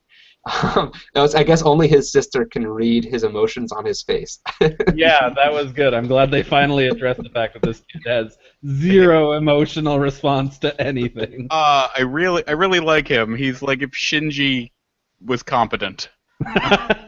Yeah, Thank you, Andrew.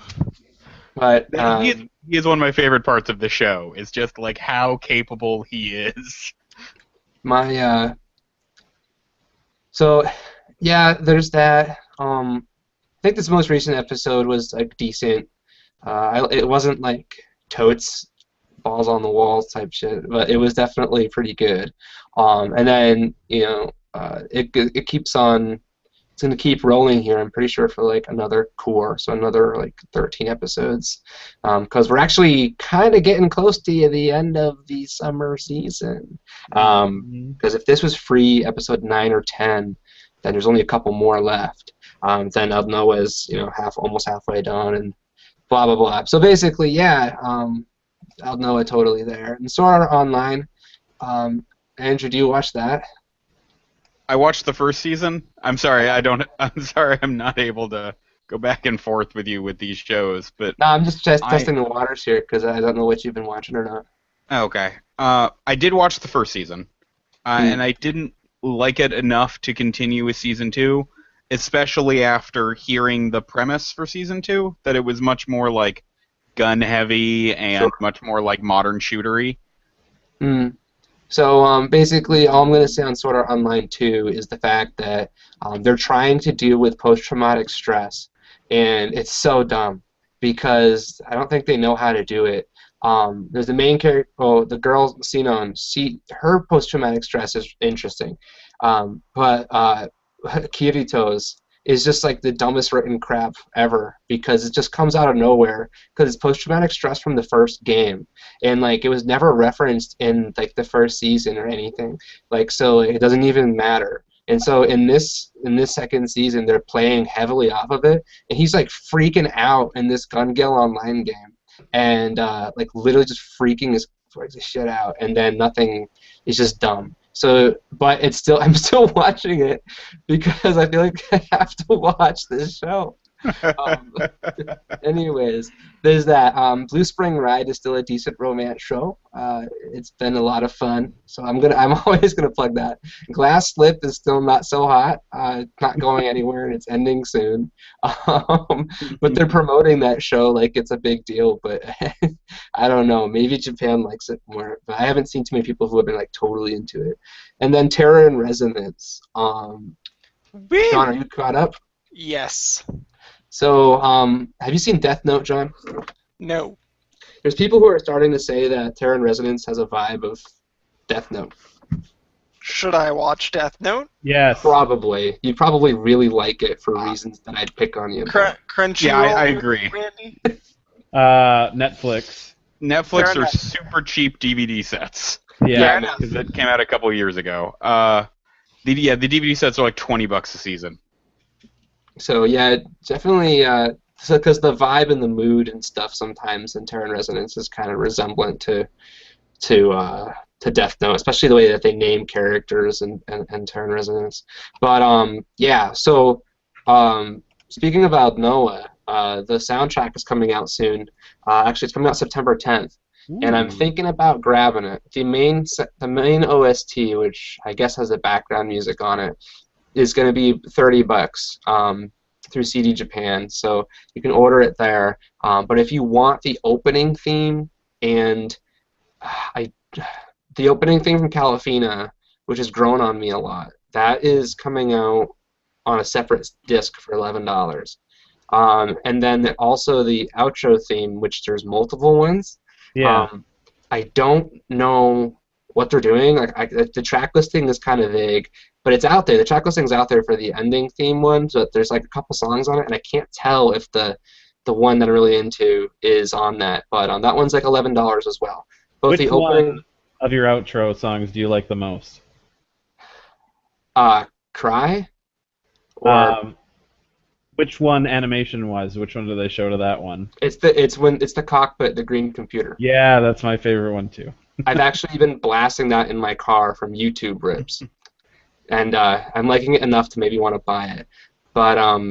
So both the intro and the outro CD releases are going to have limited edition pressings with mini posters, and then the standard editions, which are the same pricing or something, like they also like the limited editions come with like some like DVD region 2, this or that. I don't think that's really worth getting, but the standard editions might have like a first print poster thing too. So I was thinking about it. I mean, that's what they do with like every anime, is they release the intros and outros separately, but whatever. Speaking of releases, I pre-ordered Golden Time the first set from Sentai Filmworks on Right Stuff, and so like the last three things I ordered from them, Aku no Hana, and then like the set 1 and then set 2 of From Another World. They ship like way early, but this one shipped today.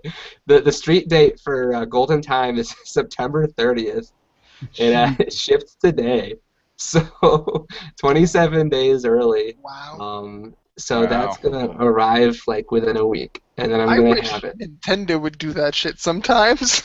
Yeah, it's really cool to have it because sometimes like I get to watch it before people get it, and it's really cool. I didn't play any games again. I was gonna play games tonight because I visited one of my friends around here who actually plays games and stuff, and we were like about to play Mario Kart 8, and then we didn't. We ate pizza and went and bought energy drinks, and then we watched like an hour's worth of Star Wars, the complete collection and Blu-ray special features, and we're like, okay, I'm not even like a Star Wars fan, and we were watching that, and then we watched time well spent. and then we watched. We watched Jesus, I hate myself here because people were like, but the fourth, we watched episode 4. You mean okay. A New Hope? Sure. Cool. So we watched that, which I've seen when I was like little on TV. I had no idea that there were like burned to hell corpses in that film. I'm like, wow, Star Wars got really serious. So I guess what we're doing, because myself and Evan, we all watched. I got him to watch all of Lord of the Rings extended Blu-rays. So now they're gonna have me watch Star Wars Blu-rays. And I think the Well, fucking 1990s. talk about a commitment, man. Those Lord of the Rings extended Blu-rays are no fucking joke. You'll be there for a day. I still have another friend that hasn't seen Lord of the Rings, and I need to. We keep on talking like every now and then that one day she's gonna watch all of them. All the Hobbit movies and all the Lord of the Rings movies, all in extended editions. Like, that's a week of your time. Yeah, I'm that is- waiting to that buy is the an Hobbit. investment. Yes. Toad's a good investment. But now we're going to watch all the Star Wars movies with, like, crappy 1997 inserted CGI, which looks like Beast Wars. Yeah, and then next year Star Wars comes out, and that'd be cool, I'll I be guess. there at midnight. How many people in this room will be there at midnight to watch episode 7 with a show of hands? No. I think Maybe. it's just you. It's just you, Jonathan. That's Yeah, it's okay. If people go, then maybe. I would, but I don't want to deal with the people that are going to be in costume. Ooh, fair enough. who are- But I don't who have are- to deal with that in my tiny-ass Tallahassee town. Oh, yeah, I'm in Connecticut, so there's going to be, like, What? hardcore nerds. Man, what part of Connecticut? I'm in Windsor, so, like, 10 minutes north of Hartford. Oh, she's at. You know what that means? The Jared Andrew Rudder meetup? I don't know. You're like an hour away. You're right off Oh. 91, bro. Cool. I'm, like, days of travel away from everyone else. You have to, like, get up the caravan together and... You either have to like fly. See, Randy's the most remote. He's like a dog out in heaven. The snowy mountaintop. Yeah, that's it. Close enough. Just wait till the snows come in. Which should be any day now, knowing here. Dude, I was talking to someone recently who was from like Minnesota. I don't know why we were talking, but never mind. Just keep going. Raymond Oh. asks you, Jared, in concerns to Oh. Lost, are you Team Jacob or Team Smoke Monster? I need to rewatch Lost first before I can make that decision. Okay.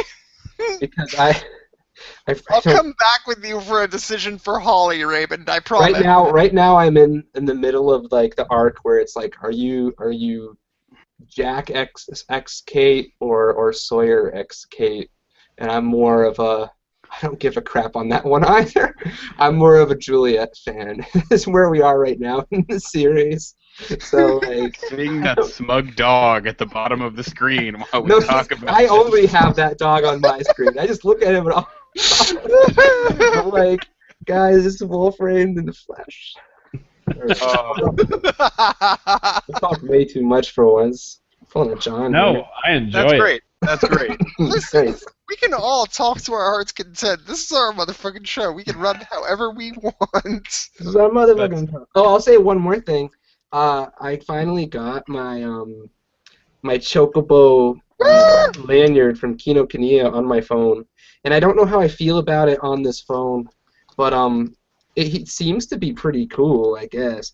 I also have one that I got from like some store in Japan that has like a leather thing on it that says Chocobo. I think I want to put that on my keychains, but I'm too lazy. Again, my fun saying is all the stuff I bought for myself from Japan. So like I shipped everything out to friends. And then I just closed the suitcase of all my stuff, and I haven't opened it since. I'm waiting until Christmas Day or my birthday. I haven't decided yet. Dude, Christmas Day. That'd be awesome. It's chock full of stuff. I don't even remember what's in it. So like crazy times. Oh. Hell yeah. Is that what you got, man? Yeah, that's all I got for now. Then I think it's our special guest's turn. Ooh. Super. All And right. now you guys can talk about Doctor Who for the next hour. Oh, we can. Like I apparently am. I'm here because I watch more Doctor Who than Randy.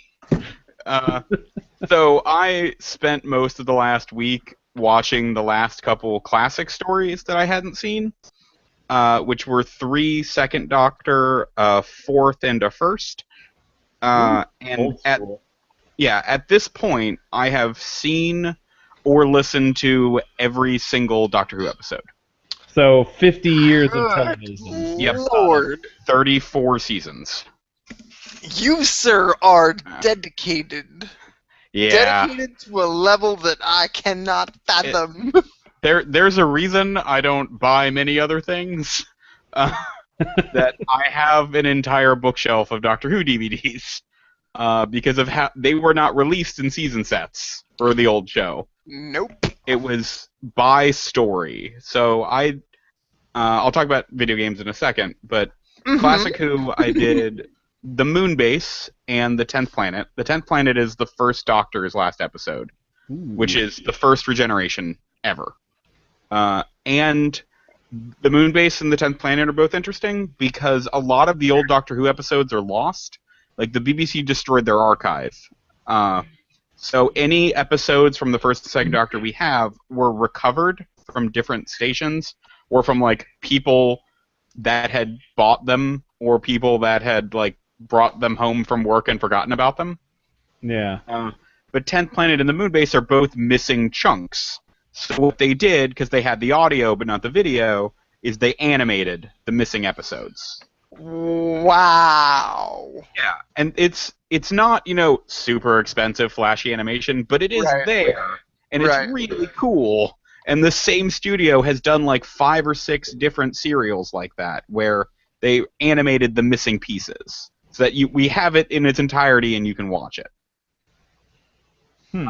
So like the 10th Planet, the only clip we have of the entire episode is the regeneration because another show did a retrospective, and they had it in. So then they had the footage, and they're just like, "We'll just take this." Yeah, they just had never thrown it out. And Enemy of the World and Web of Fear are both Second Doctor episodes. which are like 6 episodes apiece, so they're like 2.5-hour serials. And they were just recovered last year. Like somebody found them in Kenya in a warehouse. What the hell? At an old BBC office, like one guy followed a rumor and tracked them down and found them in a warehouse. And it was really cool because they got those up like on iTunes like a week and a half later. They're like, "Here you go, just have them." Nice. Yeah, they had those. They had those up on iTunes and they put them out on DVD. They've got no special features, but at the same time, they exist, which is more than they did last year. And Terror of the Zygons, which was the last Fourth Doctor one I'd seen, and they were in the 50th anniversary special. Like they look like giant suckery monsters, and they like transform into people. They could be any one of us. Yeah, so they we could all be Zygons, and none of us would know. Well, not me because I'm a dog. Oh, Randy. That's fair. Wait. In the 50th anniversary special, they turn into a horse. Crap, animals aren't safe. Animals aren't safe. And the Dalek episode that they aired last week, Into the Dalek. Yeah. Which I'm sure we could talk about for an hour, but... we'll spare the others an hour. I will say this, it's very different, because I know you don't want to get into spoilers on this show, like nothing ruinous or anything. I've seen dozens of Dalek episodes. It's pretty difficult to write an original one, and they did manage it, which was nice, that it didn't feel like any of the older Dalek episodes. And I'm glad they're kind of stretching out and doing more than the Daleks threaten London. Soldiers that can't hurt them attack them. So now I just came across a realization in my brain, and that is that Daleks are the British version of Godzilla. Yeah, they are. They're flying hating space Nazis who just destroy London like every year and a half. As you do. Yeah, and just like Godzilla, there's a lot of unfortunate episodes with weird spin-off-y monsters that nobody likes to talk about. Fair enough. But it was good, though. I'm so happy with this 12th Doctor. Oh, yeah, I do. I'm really enjoying him. He feels very... I mean, he is an older actor, and he feels a lot like the 3rd and the 6th Doctor, which are the actor's 2 favorites. So he's very much like... He's dressed like 3, and he acts like 6. So he's very direct, he's very smarmy, he's very gallows humor, which I like. 10 had a lot of gallows humor, too. But he'll bring you coffee. Yeah, he'll also bring you coffee and tell you it'll be okay. Which is important. Yeah. Anime-wise, the games will take a second, so I'll talk about anime. I do want to talk about the Chunbyo OVA and movie, but I know Randy wants to talk about Season 1, and the OVA and movie take place after Season 1. So I'll save that for Randy. I also watched Wolf's Rain for the first time. Is that the main reason why Randy is bringing Wolf's Rain to reality? One assumes. I watched Wolf's Rain like 3 months ago again, and it was really nice. Yeah, I was kind of avoiding it for a while because I just heard that it was just relentlessly depressing. And that's not a bad thing, but I finally just sat down and watched it, and I was like, oh, I get why this is in everyone's top 10. It's good, yeah. Yeah, it's gorgeous, the music's incredible. The fact that it's 10 years old at this point doesn't show as much as other series from the time. I love the whole thing. I mean, I liked all the characters. I tend to watch anime in English if the option is there. Just mostly laziness, but it's pretty good dub. Yeah, the dub was good. I mean, Randy pointed out that everyone was from Digimon, and then I couldn't unhear it. Although, I think the watched it in Japanese the most recent time. Ooh. I've only seen Sure, it. it's mixing in it up. I don't remember, honestly, what I did. I have seen it in English like twice, though, at least. I have the first disc from Bandai with the box, and it came with a Kiba plush. Oh wow! Like a guy I dated in high school had that. Hell yeah. I just remember like this little Kiba plush on his desk. Yeah, there's something weird about like the eyes on that thing, because like Yeah. the felt around it were weird. Yeah, it was really weird looking for a stuffed animal. Hell yeah. Like it was unsettling. Oh, man. But that is because I'm trying to watch more of like the classics or like the big important series. I'm really glad I picked that up. Right, and you watched the last 4 episodes, which are the OVAs, right? Yeah, I did the whole thing. Okay, cool. Which I did like because I got to the point that was apparently the end of the series, and then like the original end, and then I was like, oh, okay, that wasn't as bad as I thought it was going to be, emotional wise. I was like, oh, there's another disc. I'm gonna go get a drink. Nice.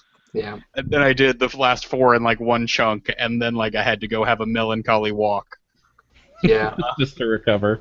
Yeah, like it was not as bad as it was not as emotionally devastating as I expected it to be, but it was more. I did get more emotional response from it than a lot of series that I've watched, which is always a good sign. And the first time I watched the ending of Wolf's Rain, I actually cried. It was like I think the only anime I can think of that Grave of the Fireflies. But I bawled my eyes out, and Fucking Grave of the Fireflies. Jesus Christ. Because I just was like, no, my characters pull no line.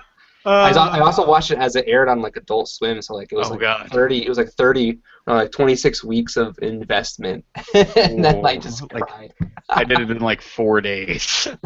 Yeah.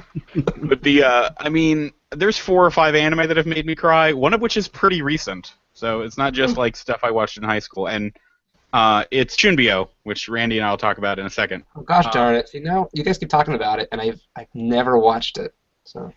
The first season just came out on DVD, and it's all on Crunchyroll, except the OVA and the movie, because the OVA is only in the DVD set.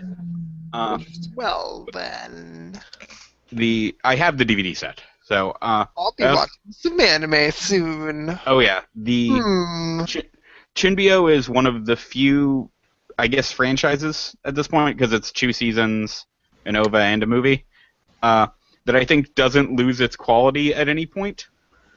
Because I've seen both seasons and everything associated. Because I've seen so much artwork for it. There's a lot of fan artwork and stuff. Oh yeah, I'm beginning to get the impression that you go overboard on things you're committed to. Oh yeah, I absolutely 100%. Like that is why I have to like keep it pared down, or I will just. Suddenly, the Amiibo discussion we had an hour and a half ago makes so much more sense. It does, doesn't it? But yeah, that's also why I like anime a lot, because like most of the time there's one season and it's done. Like, oh, I like the show, and that's all there will ever be. So if I like a show enough to buy it, I'm like, all right, and we're done. Like I watched Chunbyo on Crunchyroll, and then the next day I bought the DVDs. Wow. Like when I finished the first season, and then I bought the DVDs, which are in my DVD cabinet. And then they've got the Blu-ray coming out. Like, oh yeah, the Blu-ray has a dub, which is cool. Yeah. I don't watch a lot of simulcasts. Like I have a lot of stuff in my Crunchyroll queue, which is, the to-watch list that everyone inevitably makes with Netflix. Mm-hmm. The 3 that I've kept up with are, because I'm like 2 or 3 episodes behind on Aldnoah and like Bakumatsu Rock, which is just the silliest premise of any show I've ever seen.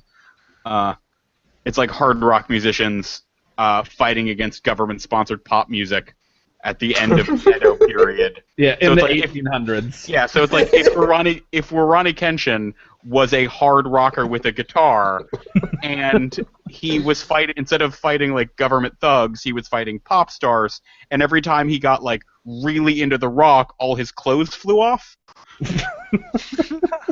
Because like when they rock hard, their shirts rip open. Oh yeah. Yeah, it's It's Hiei all over again. yeah, it is like the most blatant fan service I've ever seen in a show, and I'm watching free. Like, the Iwatobi Rock Club. Yeah, like Randy laughing as the dog cracks me the fuck up. it does, doesn't it? But like, that show. Anyway, the other two are Love Stage, which is a gay romance, and like I've seen a lot of gay anime. Well, what there is, there's not much to speak of. But it's probably the most well developed I've ever seen, and I think they're on episode 9 or 10. Like they're really. Oh, this is that one that Randy kept talking about for weeks on end, right? Yeah, it's the big gay. It is the gay romance right now. The big gay anime. Big gay anime. Yeah, it's the big gay. Well, like it's really funny because there's 2 gay anime on Crunchyroll simulcast right now. One of which is based off a gay adult game for the PC, but the anime is not adult and isn't really gay at all. Like all the characters are there, but nobody's doing anything. And Love Stage is based off a gay manga, and they're like kissing as of episode 2. It's like they are getting together. Period. And the most recent episodes have all been about like what now that they are essentially together, how they react to it and how they progress. Because it's not just like a lot of, especially, I'm going to admit, cold hand written, especially shorter series. But Love Stage, it's like, all right, we're in the relationship. Let's get to development, and there's always like a really adorable scene in every episode involving one of the 2 characters because they're both kind of dumb. Which also plays into a whole lot of comedy because I find myself laughing pretty hard at this show, just mostly for how fucking nerdy the main character is, because he's like, I want to draw manga and But he's draw really bad. magical girl manga, but yeah, he's really bad at drawing. But he's like obsessed. By the way, the in-universe anime is called La La Lulu, which is really mean. Lalo. Metal Gear Solid reference, anyone? Oh, But it's just, it's tragic for a name in Japan with Wararuru. I don't. No one can Yeah, That's nobody. from- Nope. Yeah, nobody in the show says it the same way. And he's got like posters and love pillows and statues of the character from that show. Do you have a love pillow? Hmm? Do you have a love pillow? I do not. They're not called love pillows. They're called What the heck is the actual name? It's not Daikatana. I was like about to say Daikatana, and I'm like, that is not correct. Dakimakura, which just means body pillow. Hell yeah, body Okey-dokey. pillows. I was just making a quick little joke. That's all. Yeah, that's fine. I don't, but they make Sailor Moon ones, and I've been tempted. They're official, like they're officially licensed, which is insane. But like, so his dream sequences will be set in this magical girl anime. So you kind of see episodes of it during the show, and that's the spin-off I want. I don't want a spin-off for any of the side characters. I want the in-universe magical girl series to be real. Oh, that's so damn good. I'm invested in these characters that I've seen 5 minutes of. I'm like, I want this show so bad. Like, I think it's supposed to be a parody of like Precure, but it's every magical girl series ever. Like, there's the one chick in pink, and she uses magic attacks in broken English, and the bad magical girl is in black, and she uses different attacks in different broken English, and it's amazing, and I love it. Jared, you should at least give it a try. Yeah. I know that you're watching free. This is somehow. You're talking about, for some reason I saw, like, I had to grab an image from, like, the first episode of one of those shows for a Gobeano article I was doing, and, from what I saw, I wasn't sure. You'll be safe. You won't be seeing things that you don't want to see. Yeah, this is on television. Yeah, exactly. Oh, You don't rent this from a back shelf at a video It's not store. like recently my sister is unusual. No, it's not that. oh my god, I totally watched that show. I forgot about that until right now. I'm glad to bring a little laughter break to this here podcast. Welcome to the Crunchyroll queue, whatever this show is you guys are talking about. I have to know. Oh, Andrew, get ready because it's fucking weird. Awesome. There's like, okay, I can watch this behind a closed door and whatnot, and there's, oh my god, that's making me a little uncomfortable. I'm gonna back away a little bit.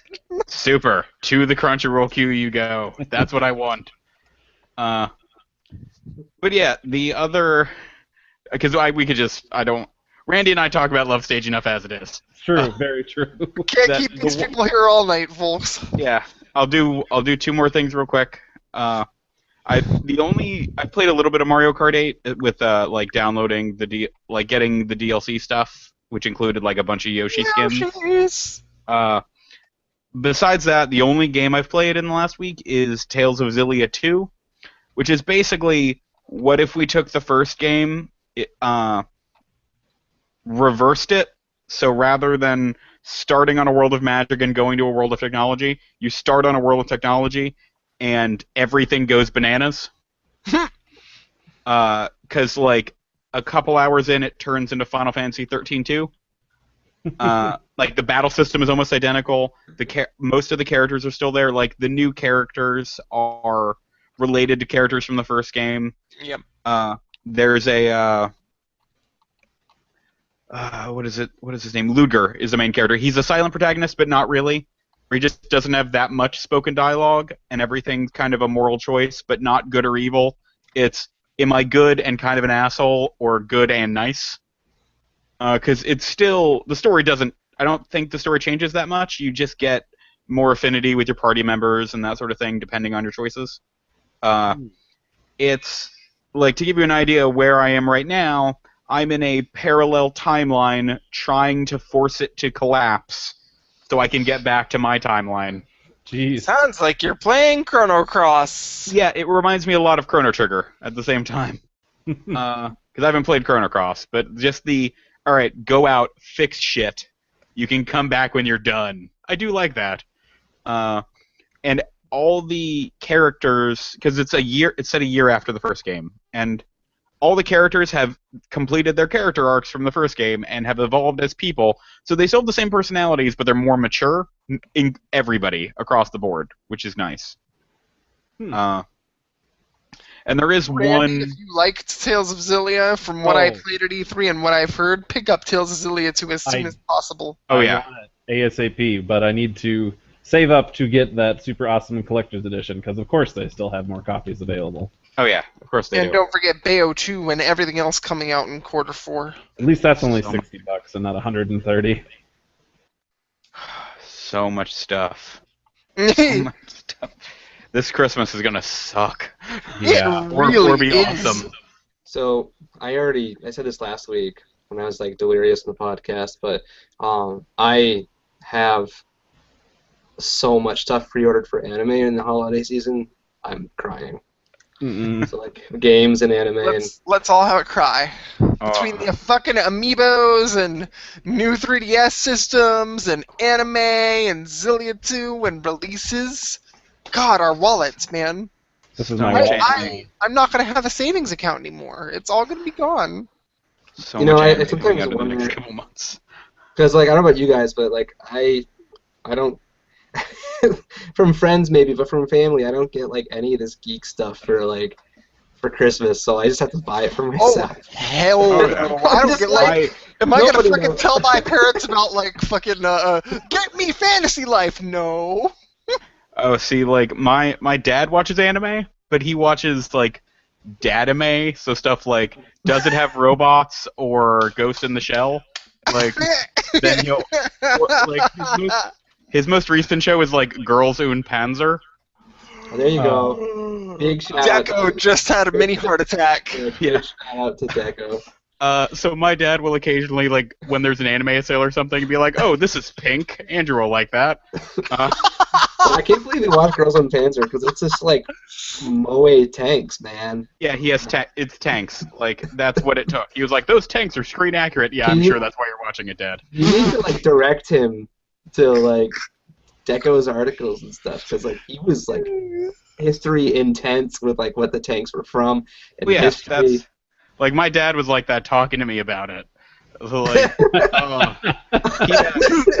So I have a recommendation for your dad. I can't remember the name of the show. Oh, is it Upote or yeah, something? I got him that for his birthday. Oh my goodness. Oh God. Yeah, so basically anything like that he'll watch, and then he'll go. There will be a sale, like he'll go into like an FYE or something because they live in the boonies. But like, oh, there's a sale. This is pink. I bet he'll like that. This looks like teenagers doing stuff. They'll probably like. You think I'm kidding? Anime Like, is real life. Teenagers doing stuff. no, like there was a sale at one point, and he got me like Persona 4, the animation, and humanity has declined because the entire box is pastels, and he thought I would like it. And it is not early at all. Like, it is like weird and surreal. But anyway, like he was like, "Oh, it was pink. I figured you'd like it." And I was like, "You were correct." Oh God! If I only had a family like that. That's just It's- oh, it has Pokemon in it. Look, he'll like it.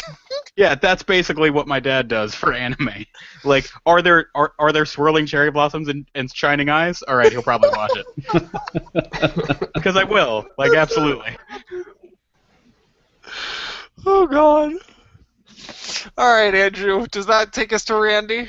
I think so, because Randy and I are going to talk about GNBO. It's inevitable. Well, to make sure that this goes well and not weird, I'm going to do this and make it so that you can actually see me for the first time in this show. No. After 2 hours. No! I don't want to see you. I want to see the doggy. It's a black screen. Well, you'll have to wait until it turns on. The magic's been broken. The spell. The spell. This isn't real life anymore. Maybe it won't work. Maybe I'll have to go back to the Doge. Well, at least we'll see a black screen while Randy talks. Yeah, you can totally see that. So instead of doing that, we're just going to go ahead and do the right thing. There we go. We'll just keep, There we'll we just go. keep going with this. Apparently the computer doesn't want the dog to go away. It knows what looks better, and it goes with the dog. Oh, I can't. Skynet has spoken. You gonna be okay over there, Jonathan? This is the greatest night of my life. Okay, well, I'll talk about some things. First of all, I'm still obsessed with Final Fantasy VIII, and even though I've got even though I've got a couple of new games, I'm still just rocking that. I've made a good bit of the way through this too, so I'm getting places. Trying to remember what the last thing was that I did. I now have an airship sort of thing. So I'm piloting Garden, and that's cool. So now I can go do side quests. What was that, Jared? Hell yeah. Yeah. Don't need no Ragnarok yet. You just getting the freaking Garden on. So now I went to the one area of the Cactar Island that you can get to like farm AP like a madman. So now all my GFs know all of their abilities, and I'm just unstoppable. So I'm going to go ahead and do some more things like that, and then I'm going to just continue with the story. So it's good. I really, really love Final Fantasy VIII, and I just can't stop playing it, even though I have other games. Like I got Tales of Grace's F, and I played more of that this weekend.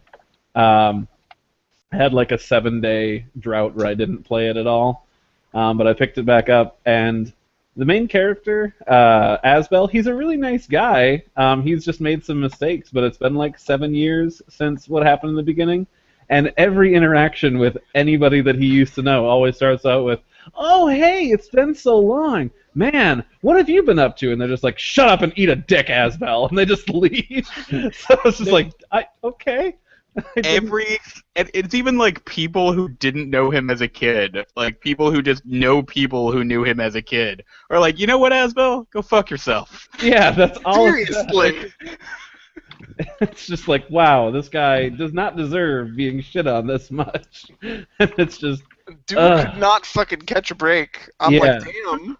well, now I have 3 other people in my party, one of which I knew when I was a child and who does not hate me. He's like, "Oh no, we're totally best friends." I'm like, good, somebody who doesn't hate me. So now things are going a little bit Are better. we talking male or female? Male. So we were. You better wait on that. Are Dude. you You talking better about wait before you make that jurisdiction. Man, you're confirming the rules. wait, Oh. which, Spoil a Wait. thing, but I'm Wait, hold on. serious. When it comes to Tales of Graces, everyone ever hates Asbel. yeah, What's up, Andrew? like the rule of that game, in the same way that like the rule of Abyss is the main character whines, the rule of Graces is nobody likes Asbel. Man, I'm upset. Oh my god, I can't wait until Randy plays through that part and sees it. He's gonna Well, be so heartbroken. It already is tough because you're saying that, because I was like, please don't let the opening be any indication of anything, because like he's really happy in front of the people, and there's one scene of like him and his old best friend who actually doesn't hate him. And he like holds out his hand and he's like, "Hey, we're gonna go on an adventure," and the other guy just walks past him like, "Oh no, what? He's forsaken me." The dog saying, "Oh no! Oh my god!" Randy, this is the best decision you've ever made. The best $10 I've ever spent. Oh god. So that's my life in Tales of Grace's F. It was a sad puppy face. Infinite sadness. But I also picked up Gunvolt on the day that came out, and Can we talk about Gunvolt? Can we? let's talk about Gunvolt. How far are you in it? I'm not done. I have not finished the main game yet. I am approximately more than halfway through because I beat the first.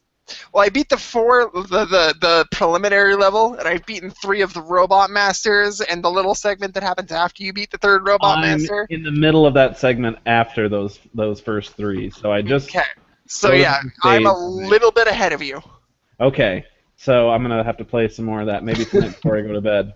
But I'm digging it. Like, way to go, making Mega Man when nobody else is.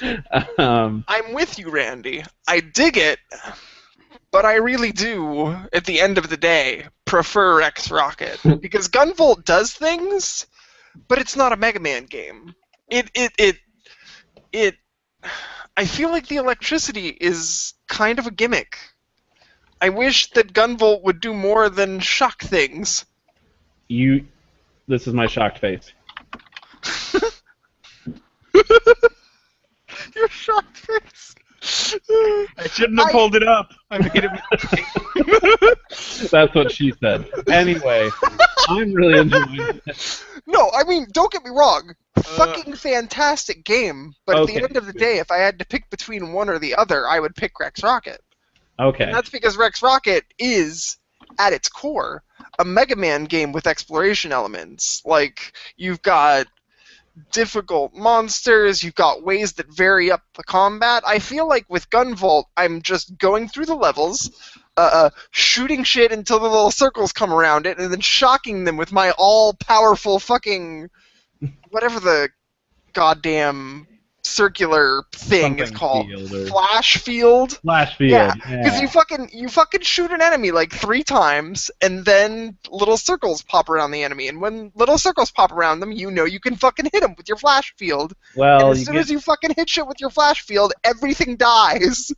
maybe you should try some of those other weapons that you've been unlocking along the way. See how that works for you. I can't stand those other weapons, man. They don't shoot as fast. Shooty, that's all you can say. Anyway, it's Shooty, yeah. kill. It's very much like it plays like a Mega Man Zero game, but like with different things with the whole flash field and stuff. But I like it. It's fun. No, you know and what it is? I What? prefer Mega Man games and not Mega Man Zero games, but both are fantastic. There Right. you go. Be back That's in the just distinction a I minute. can make. Alrighty. So I've been enjoying that, and I booted up Mighty Gunvolt, and I've played through like 2 stages. Have you played? Fantastic. You like it? Fantastic. Who have you played as? Beck, of course. Of course, yes. That's the only person I played as so far too. I'm like, oh, I can be Beck. I will just be Beck all of the time. Hmm. So that's fun, and he even has his dash thingy, so that's all good. Those other 2 characters don't even exist, as I don't far as even I'm know who that third concerned. character is. What series? Neither do I. Some sort of angel character from some offshoot game or something. Yeah, I'm not entirely sure, but it's kind of cool to be like, to be offered this thing. Like, oh, you can buy this game. Like, oh, that's really cool. And they're like, oh, also we did an 8-bit demake for you. Here it is as well for free. Like, oh, okay. I agree completely. This is a pretty sweet thing. Which, you know, hey, if we're getting extra codes, we can give away to people. So Yes. not a bad way to go about it. Not at all. No. So we talked about El Noah some. We talked about Doctor Who. Once Andrew is back, which he is totally back, we can talk about Chunbyo and try and get Jared on this train. Because Jared needs to get a ticket on the expressway to this fucking show and watch it. Jared, if I watch it, you have to watch it. I only make so much room for extra stuff. Like I'm trying to watch Toradora for the first time right now, but yeah, maybe. Well, I'm not saying you have to watch it by next week or anything. I'm just saying add it to I'll your... watch it all by next week, motherfuckers. I don't know. There is a dog telling me to watch anime. It's the greatest shit I've ever seen. All right. That means you should be listening to me. I'm listening to you, you dog. That's Don't right. look at me. Oh, freaking Christian Bale. So Andrew had seen all of this before, and he kind of talked me into watching it. So I finished season 1 of Chunbyo just this past weekend. Like I marathoned the second half in one sitting. That's how I spent my Labor Day. Was watching this, and it was really good. I liked how things turned out. Unfortunately, I didn't know that like the second to last episode had extra stuff. I assume after the credits, because in an AMV I watched, they had an extra thing. I'm like, oh, there was a scene after that. Oh, that explains why this episode started out the way it did. I just thought that it was off-screen, like, oh, here is a development, and then here's the thing you have to deal with because of it. I forgot to remind you about that, because it's like 1 or 2 episodes have like a minute after the credits, and then like episode 11 has like 5 minutes after the credits. Oh, because they go like it's because like Crunchyroll will just automatically go to the next episode. Mm-hmm. It's just like, oh, okay, the ending theme's playing. I'll turn and do something. What's happening? Oh, that's why I saw it. The dumb thing, I was watching it on the app on the phone to the Chromecast on the TV, and it's dumb because when it gets to the end, then it just brings you to the splash screen. It's like, select a show. I'm like, ugh, okay, so it doesn't automatically play it. So when the ending theme starts playing, I exit out and go pick the next episode. So, I gotcha. Yeah, I got screwed out of that. It's just a little scene. But do you want to explain the premise, or do you want me to? Well, you know what? You convinced me, so why don't you go ahead and do an explanation of the premise, because that seemed to work for me. I don't know. I mean, you are a dog. Okay. It's pretty fucking cute. Like, I can do it for Jared, because I can explain Chunbyo a little bit easier. Like, it is weird. The entire show and almost all of the characters revolve around Chunbyo. Like, do you want to know what I know about Chunbyo first before you go? Oh yeah, sure. Sorry. All right. Something about an eye patch. Okay. And I was searching for an indirect kiss reference from anime, and when I finally found it. Searching for what? It's indirect kiss, like you share a soda or something. And finally, when I found it, it was from Chunbyo, and it was a great GIF, and I used it for one of my first Go Beyond. Awesome. Okay, so the entire show revolves around chunbyo, which means middle school syndrome, where it's like right as you're coming to the cusp of adulthood, like these middle schoolers build personas around themselves, where it's like I am the Dark Flame Master, and they like wear a cape to school, and they like draw tattoos on themselves, and they don't break character even when they're home, and they like hunt spirits and that sort of thing. Like it's a form of anxiety and depression that's almost unique to Japan. Yeah. So the main characters are Rika and Yuta. Yuta just got over his chunbyo in the summer between middle school and high school. He's a freshman in high school, and he's just like boxed everything up, and he's like, I'm gonna start anew and be a new, be a high schooler and be a functioning member of society and all this kind of stuff, like of his own volition, essentially. Mm-hmm. So he's recovering. And Yuta, who is the female lead, she like Rika is the female. Rika and Yuta. Rika is like 100% in it. Like she wears an eye patch, wraps bandages around herself to contain the wicked Lord Shungen. She says she can teleport and like run at super speed, but she rides on wheelies, like those shoes the skates pop out of. Yeah. Also, the writer of the books apparently and the director of the show love Dr. Pepper, so they're always drinking Dr. Pepper, which is weird because no one in Japan likes Dr. Pepper. Like it's almost a uniquely American drink. But anyway, so like every character in the show is at some stage of either in the middle of chunbyo or recovering from it, and it's kind of like how they form a relationship despite or because of their shared mental illness. It's like a recognized mental illness in Japan. Yeah. Man, I just always thought about some sick girl because she's bandaged up. Holy crap. Yeah, she's fine. Like the best, to me, the best part of it, like I think it would have been good no matter what. The best part of it, and this is from the first episode, this isn't a spoiler, they show you what her delusions look like. So there are straight up magical girl segments of like giant fights going on. Yeah, like she says like be destroyed real, and she pulls the eye patch back, and like the world explodes around her, and she summons giant weapons to do battle. It's amazing visually. And I think the fact that the show really respects the fact that they're not kidding, like that it's not just a cry for attention, it is a mental illness, is really what sets it apart.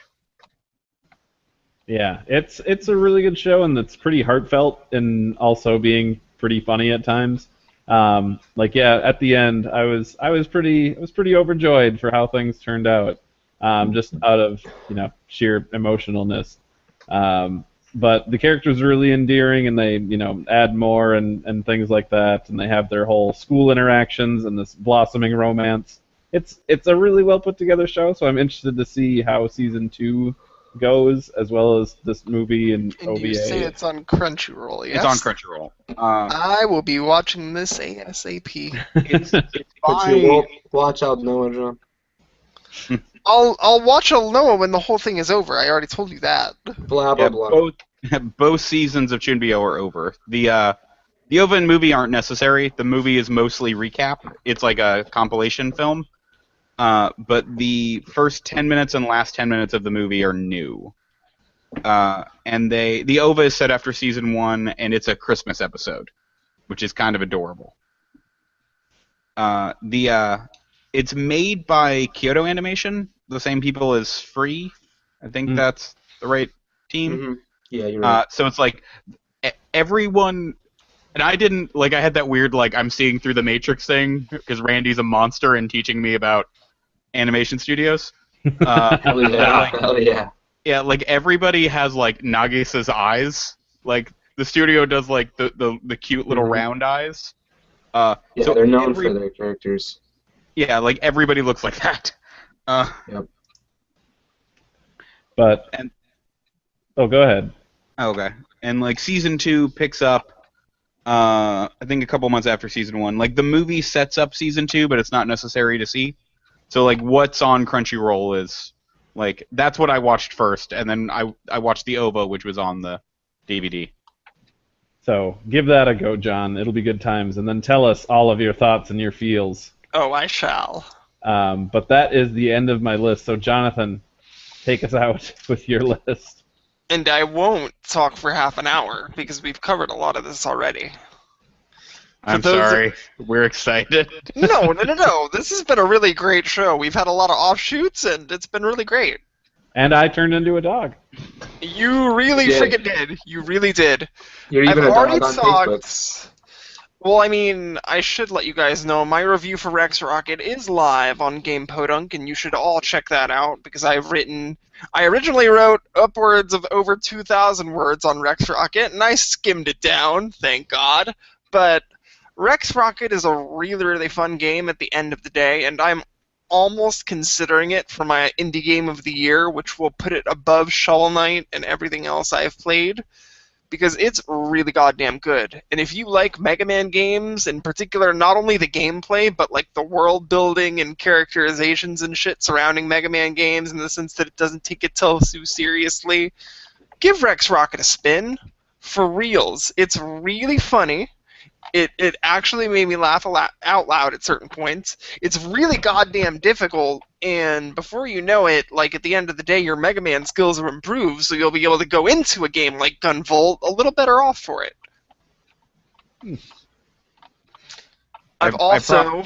Go ahead. I promise if I am on the show again, I will also be a dog, but a different kind of dog. Everybody will set up with this thing, and we'll all just be 4 talking dogs. And any new viewers will just be completely mystified. Not mystified so much as terrified, but That's mine too. All out. Those are the same emotions, really.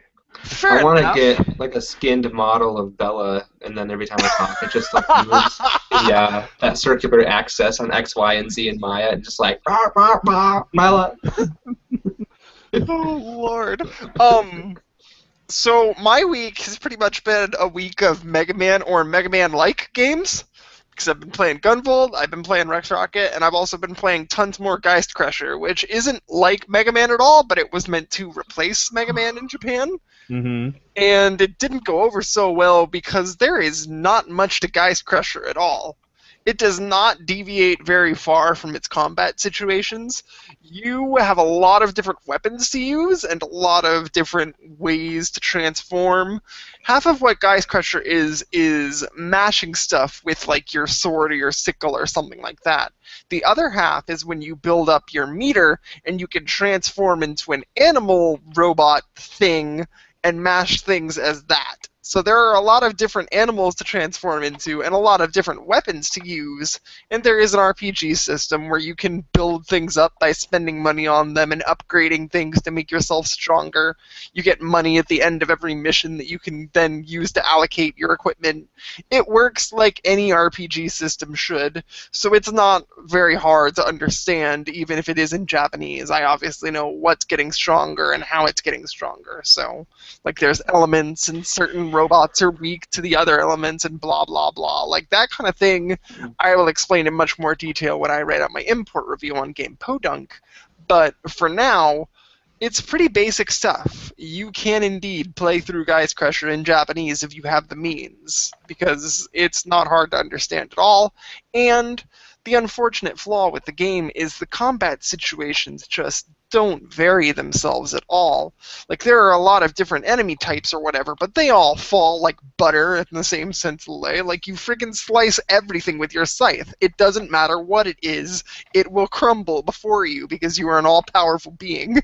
But do you want to start buying action figures of these characters? Because I'm pretty sure that was like half the draw of the game was, let's see how many toys we can sell. See, that's the thing. I don't know about the story or any of these characters or anything about what's going on in the world around me, so that part of it has missed me completely. I'm just focusing on gameplay, which in the case of Somabringer, like, there's fucking tons of gameplay, and I'm like, yes, import this shit yesterday. Geist Crusher?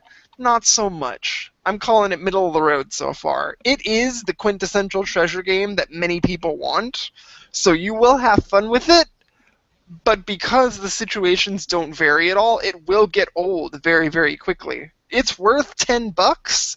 It's not worth full price, and it makes me really skeptical going into the sequel because they're going to have to do a lot to vary up combat situations in order to make me think it's anything more than, like, I don't know. There's just not a lot to it. There really isn't, and it makes me sad. That is sucky. It just sounds like subpar Mega Man. It really does, and that's what it was built to be. It was supposed to be the subpar Mega Man that kicks Mega Man off the rock because we're Capcom and we don't give a fuck about Mega Man anymore. Capcom. But that's the thing. Going back to Rex Rocket for half a second, that is the best damn Mega Man game I've played in 10 years. Rex Rocket, this teeny tiny little indie team in Castle Pixel, I think they are literally 2 people, have made a better Mega Man game than both Mega Man 9 and Mega Man 10 put together. This shit is unique. This shit is $10 on Steam. Buy it. If you are even a remote fan of Mega Man, if you're over here on the fucking fringes of Mega Man like I was, buy this shit. It's good. The soundtrack is amazing. The scenery is amazing. The characters are hilarious. Buy it! There's my rant. I've also been playing more of The Frog for Whom the Bell Tolls because I am making my way through that game for review.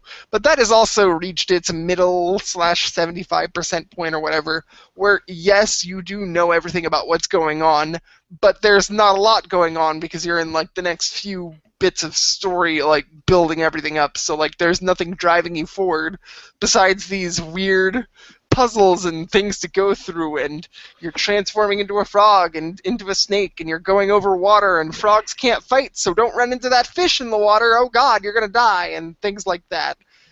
As soon as I slug through the last half of the game, I will write up a decent-sized import review on that game. But considering Link's Awakening was built off its engine, there is a lot of respect I have for that game, but it's not the greatest thing I've ever played. Not at all.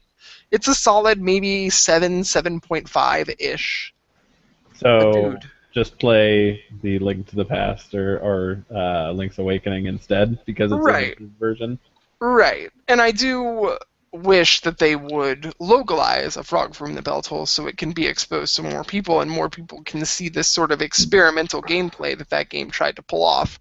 Because it is experimental and cool, but it's not exactly the greatest system ever implemented, you know what I mean? Mm-hmm. Mm-hmm.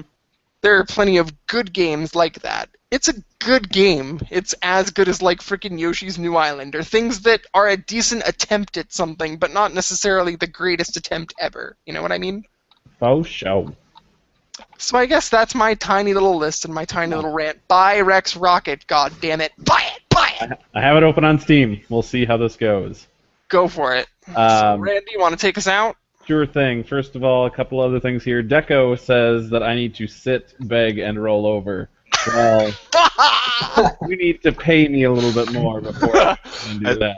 I assume Randy, that'll be like one of the goals on the Patreon. Yeah. Dude, yes! The backwards compatible Patreon. Let's do it.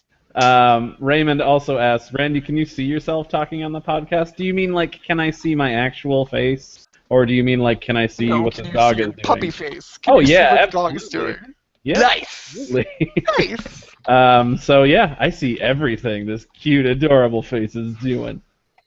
Half the time I think Jonathan's saying Guys Crusher instead of Guys Crusher. That would make the game a whole lot more interesting. It needs more Nomura gay subtext. It really does. Crushing other men. And to take us out on crushing men, you can leave feedback for this episode or any other previous episodes. And Randy's dog costume over here. Yeah, by emailing us at feedback.bcpodcast@gmail.com. Don't forget to follow us on Twitter at BC_podcast. You can get us anywhere. Facebook, you can like us there. You can +1 us, add us to your circles and Google+. You can do whatever the hell you do on Tumblr. All that other fun junk. You can also check us out individually on the Twitters. You can find me, the adorable dog, at Saber_Breaker. I am at Radical Defect. And I'm at Sadowski J. I'm at a Ciani. All right. And by the way, there's Chris, who is not on the show this week, but will be every other week as far as we can tell. You can find him at Wildcard Corsair. Hell yeah. On to the ye. I wrote up the audience question for the week, and I'm sure that many of you have not seen this yet. So, Randy, why don't you try? All right. Pressure's on. Audience question for this week. You can only play one video game or watch one piece of anime for the rest of your life. But every single time you get to play or watch it, it will feel like the very first time. What would you pick? Oh my god, this is gonna be I thought that was a pretty good question, right? It's a good one. Because, like, you're watching or playing this game, but every single time, your memory's wiped and you're experiencing it for the first time, but you can only pick one game to play for the rest of your life. I have my answers.